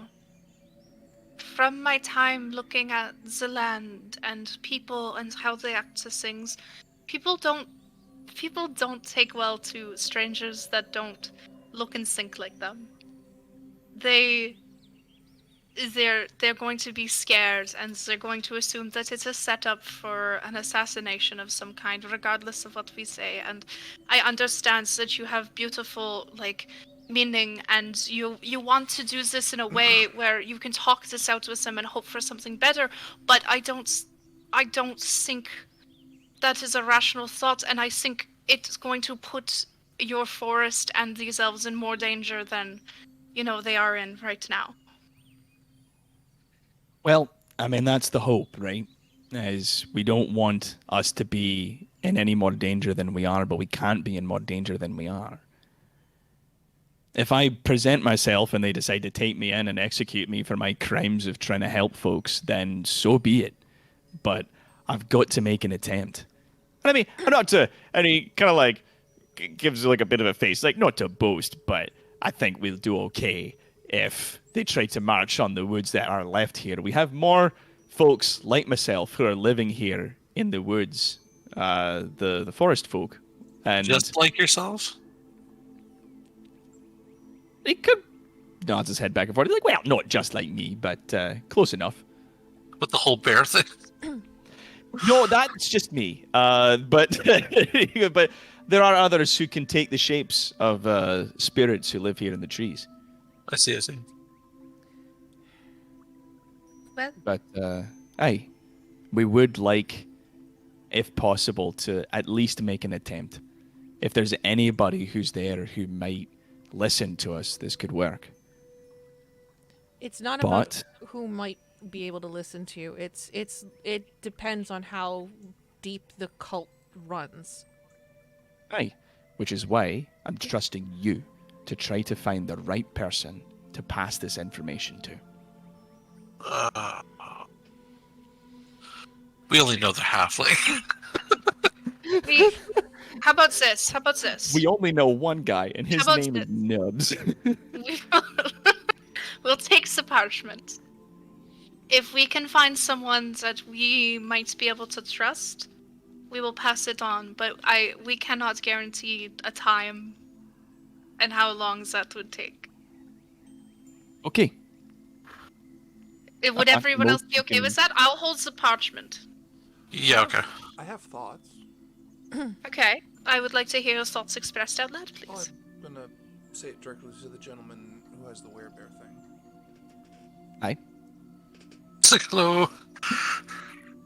Okay. Cards on the table. Mm. I am completely happy with helping you try and make some kind of a peace, because the way it sounds like they've been taking a lot of land from you quickly without paying for it or compensating you in a way that's meaningful. Do I have that about right? Well, one, the humans established this kingdom many years ago. They took the land that's not these woods pretty much right up to the forest. There was a lot more forest on this island before humans really made their mark here. And at least from what the elders of the woods tell me, they were given more than a few opportunities to, coexist. But the ever-marching needs of men, they had to have their aqueducts, and they have to have their castles, and they had to have their nobles and their parties, and so and so. Now, I owe you my life, so I'm going to do this because you helped us. If I had to choose between the nobles and your elvish friends, I would burn your elvish friends alive. Because Cool, how that's they gonna go the right way. And I don't agree with you on the idea that the cities themselves are inherently bad. I don't. I'm gonna be honest about that. But you, quite honestly, seem like you're actually trying to do a whole lot of good. So I'd like to help you, and maybe find a balance between your ideals and the ideals of the people within the city. There's like a long silence that hangs in the room as he sort of furrows his brow at you and gives you like an appraising look. And after a moment, he nods once and sticks his hand out to you to shake. Matthias takes his glove off, makes sure, and rolls his sleeve up to show there's nothing up his sleeve. Shakes his hand. Yeah, and he gives it like that one pump, and he goes, and like nods his head.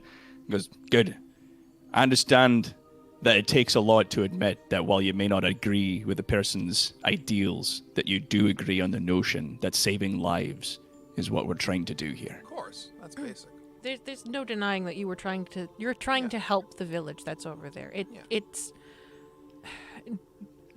There's no denying it, right? But it's I fear that the way that you are going to try and use your diplomacy will fall upon deaf ears because of the fact that there is an internal conflict within Lion's Mane, for sure, that needs to be resolved first.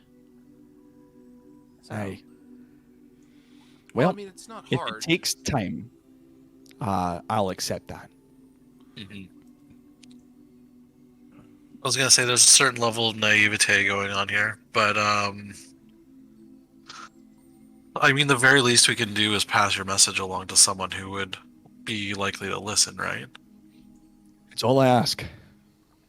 Well, I'm afraid it's all you're gonna get because Oh, it's true. I don't think it's gonna go anywhere.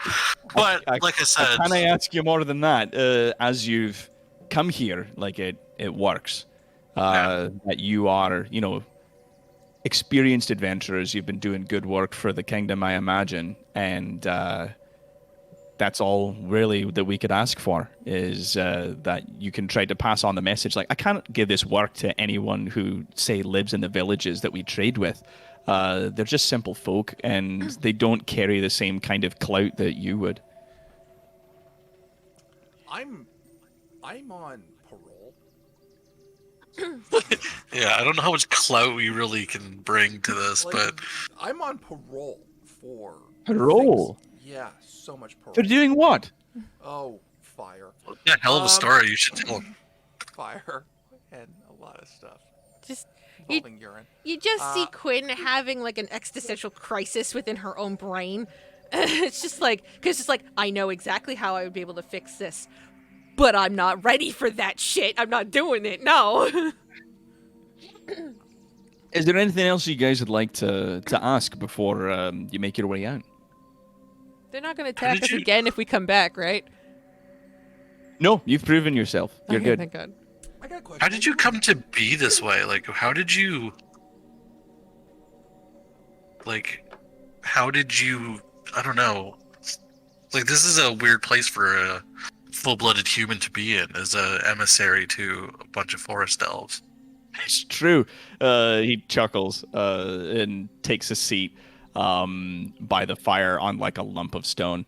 He goes, well, it was a long ways back. I was a young lad, and I guess I was filled with a lot more anger then than I am now.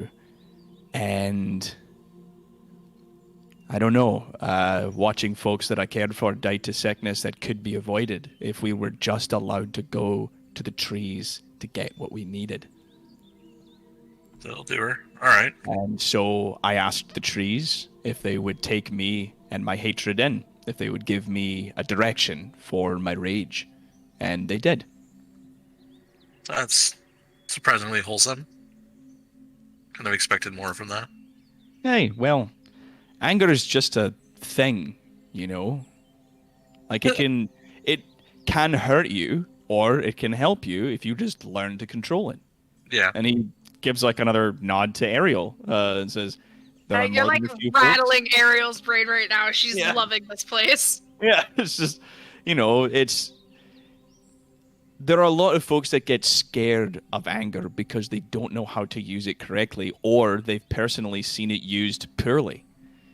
So it scares folks, and that's fair. But the elves here in the trees, they taught me how to connect with nature and how to bond myself with the spirit of the bear, the oldest and angriest of the creatures in the woods. And I guess they in felt that- like you could meet it halfway, right? Aye, well, they said it was a good fit, like a proper shoe. That if you find something that's got that old, that deep, slow hatred, that it fit well, and I bonded to the spirit well enough, and now when I take on the form of the bear, I'm sort of halfway between a bear and a man, and the more I practice it, the bigger it gets on occasion. So there Yes, you go. we saw that. That was straight up terrifying. I'm sorry if caused you undue stress. Fair, we got concerned we'd have to fight you next. I mean, it was No, tiring. no. Well, But you held out really well. That was 2 bears. Like that yeah. was it good. You did well. It was exactly 2 bears, not 3 bears, not 1 bear. 2 mean. It's exactly 2. Will always be 2. Mean Sometimes bears. there's I've seen the test involve elk, like large stags, and I've seen it involve. You ever seen a flump? You know what a flump is? Yep. I've seen it involve a lot of those. A whole theme park of flumps one time. That fella survived. He ran for his life. That was funny. But no. So it's its own thing. You did well. As hard as you were hanging on, you did great. Okay. Is there anything else? Not really. I don't think. Anybody else have any suggestions? Not really, no. Just see. Quinn, you look like you're having a hard time with something. I don't want to get anybody's hopes up. All right, so I will promise to do the best that I can in order to get this in front of the king and queen. Thank Okay. you. Ominous and strange, but we'll take it. All All right then. Thanks for beating our asses and then giving us some backstory. Appreciate that. You got like a potion you can spare us for those of us who still are somewhat injured? I do. He like walks over to his kitchen, or you hear him rummaging around and the rattling of a few things, and he comes back with a few little flasks that are made of wood, that look like they grew into that shape. They're made from bark, and it's got a little stopper on the top of it. He hands you two. Oh, that's And he cute. says, these should work as healing potions. Thank you again. Oh, and I'm sorry about the business with the goblins. I told the owl to go make a distraction, and it just got away from her. She definitely had a way about that, and I'm sorry for if that caused a mess. So Did she? She decided mind controlling goblins was a good move? She got her hands on that relic, I don't know where, and thought it would be funny to make a big goblin dance party, and thought it would be a fitting distraction, and didn't run it by me. So we're gonna have a talk about that. I do apologize because that was a few steps too far, if you ask me. Is she responsible for the rocks of the Rocking Goblin? Yeah, I've got a lot of work. I'm sorry. He sort of like tilts his head. Are we gonna Okay, end the so- episode as we explain this to him because we're technically over time? Yeah. You explain the ridiculousness of Roxo, the rock and roll clown who does cocaine, and he sort of like slowly descends his head into his hand and sighs. I was shaking. responsible for ruining a lot of lives. I'm just saying. Yeah. And he goes, well, as I understand, you took care of it without killing any of them, which you have my thanks for that, and I appreciate it. You have enough thanks for another healing potion? Roll persuasion. Damn it! How much does the healing potion give, by the way? Because Son of a dick. Works as a standard potion of healing, so that's your 2d4 plus 2. okay, hang on, let me roll that. A 7. Damn it! He goes, and he like takes a little thing, a little pouch, and he hands it to you. Inside the pouch, there are a few dried berries. All right, fine. And he goes, those are some dried good berries. You can take those. Okay, that'll do. Thank you. Yeah. It's like distant berries. Yeah. Good berries heal for like, I think it's like just like a D4, or it just stabilizes you if you give it to a person who's down. I think it's like a D4. Let me double check on that.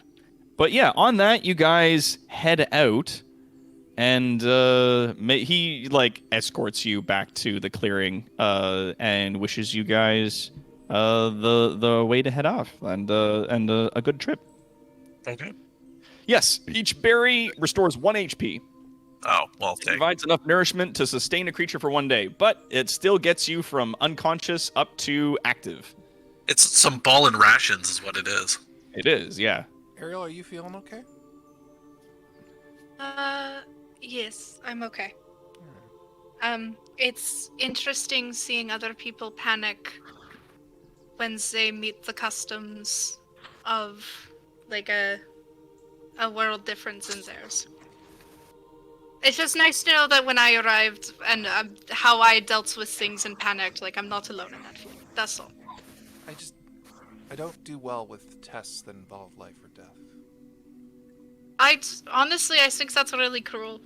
I just But I also can't say that their traditions are dog shit when my traditions would be we'd fill you with venom and string you up by your toes, right? Like I can't, like who am I to judge their traditions, right? So I've been let's on, head out. I've been on the wrong end of it, and That's Mm-hmm. I failed. Yeah, the I is test. not a fan of Yeah. tests by combat. Yeah. and that's fair. So Fucking tired of that, he is. and tests involving poison too aren't nice. Yeah, fucking sick of that shit. Yeah. But yeah, so you guys do eventually make your way to the edge of the woods, just as the sun is starting to set, and with that, we will call it a day. That will be our game for today. Thank you, everybody, for coming out so much to our D&D. This has been a huge amount of fun for me to run this for you guys. I'm having an absolute blast doing this. Thank you to our players as well. We've got, going down the list here, we've got Nicole. Nicole, I was playing Ariel Lightbringer. Yeah, and we've got a Big Mike. Hey, I was playing Matthias. And we've got a Jordan. Hi, I was playing Solaris Rodin. And we've got a Sam. I'm Sam, the production manager, and I was playing Quinn, the Vivacious. Next week we actually have a stream, don't we? Yes, we do. It is my stream, which is going to be titled Escape from Sanctum. But Doc, I believe, has his Nice. outro. That's right, yes. And just as a really quick thing, as a last minute, I just want to give a big thank to the following stuff that I've put on the screen there, just so that folks can see. We got Tabletop Audio, Pixabay, Free Pick, Photofunia, Roll20, and of course, all of you lovely people at home. Thank you so much for supporting us here at D20 Live so that we can make this wonderful entertainment and content for you guys. I, of course, have been Toronto's greatest supervillain and evil genius, Dr. Terrawat, your DM for today. I stream Monday to Friday on Evil_Incorporated on Twitch.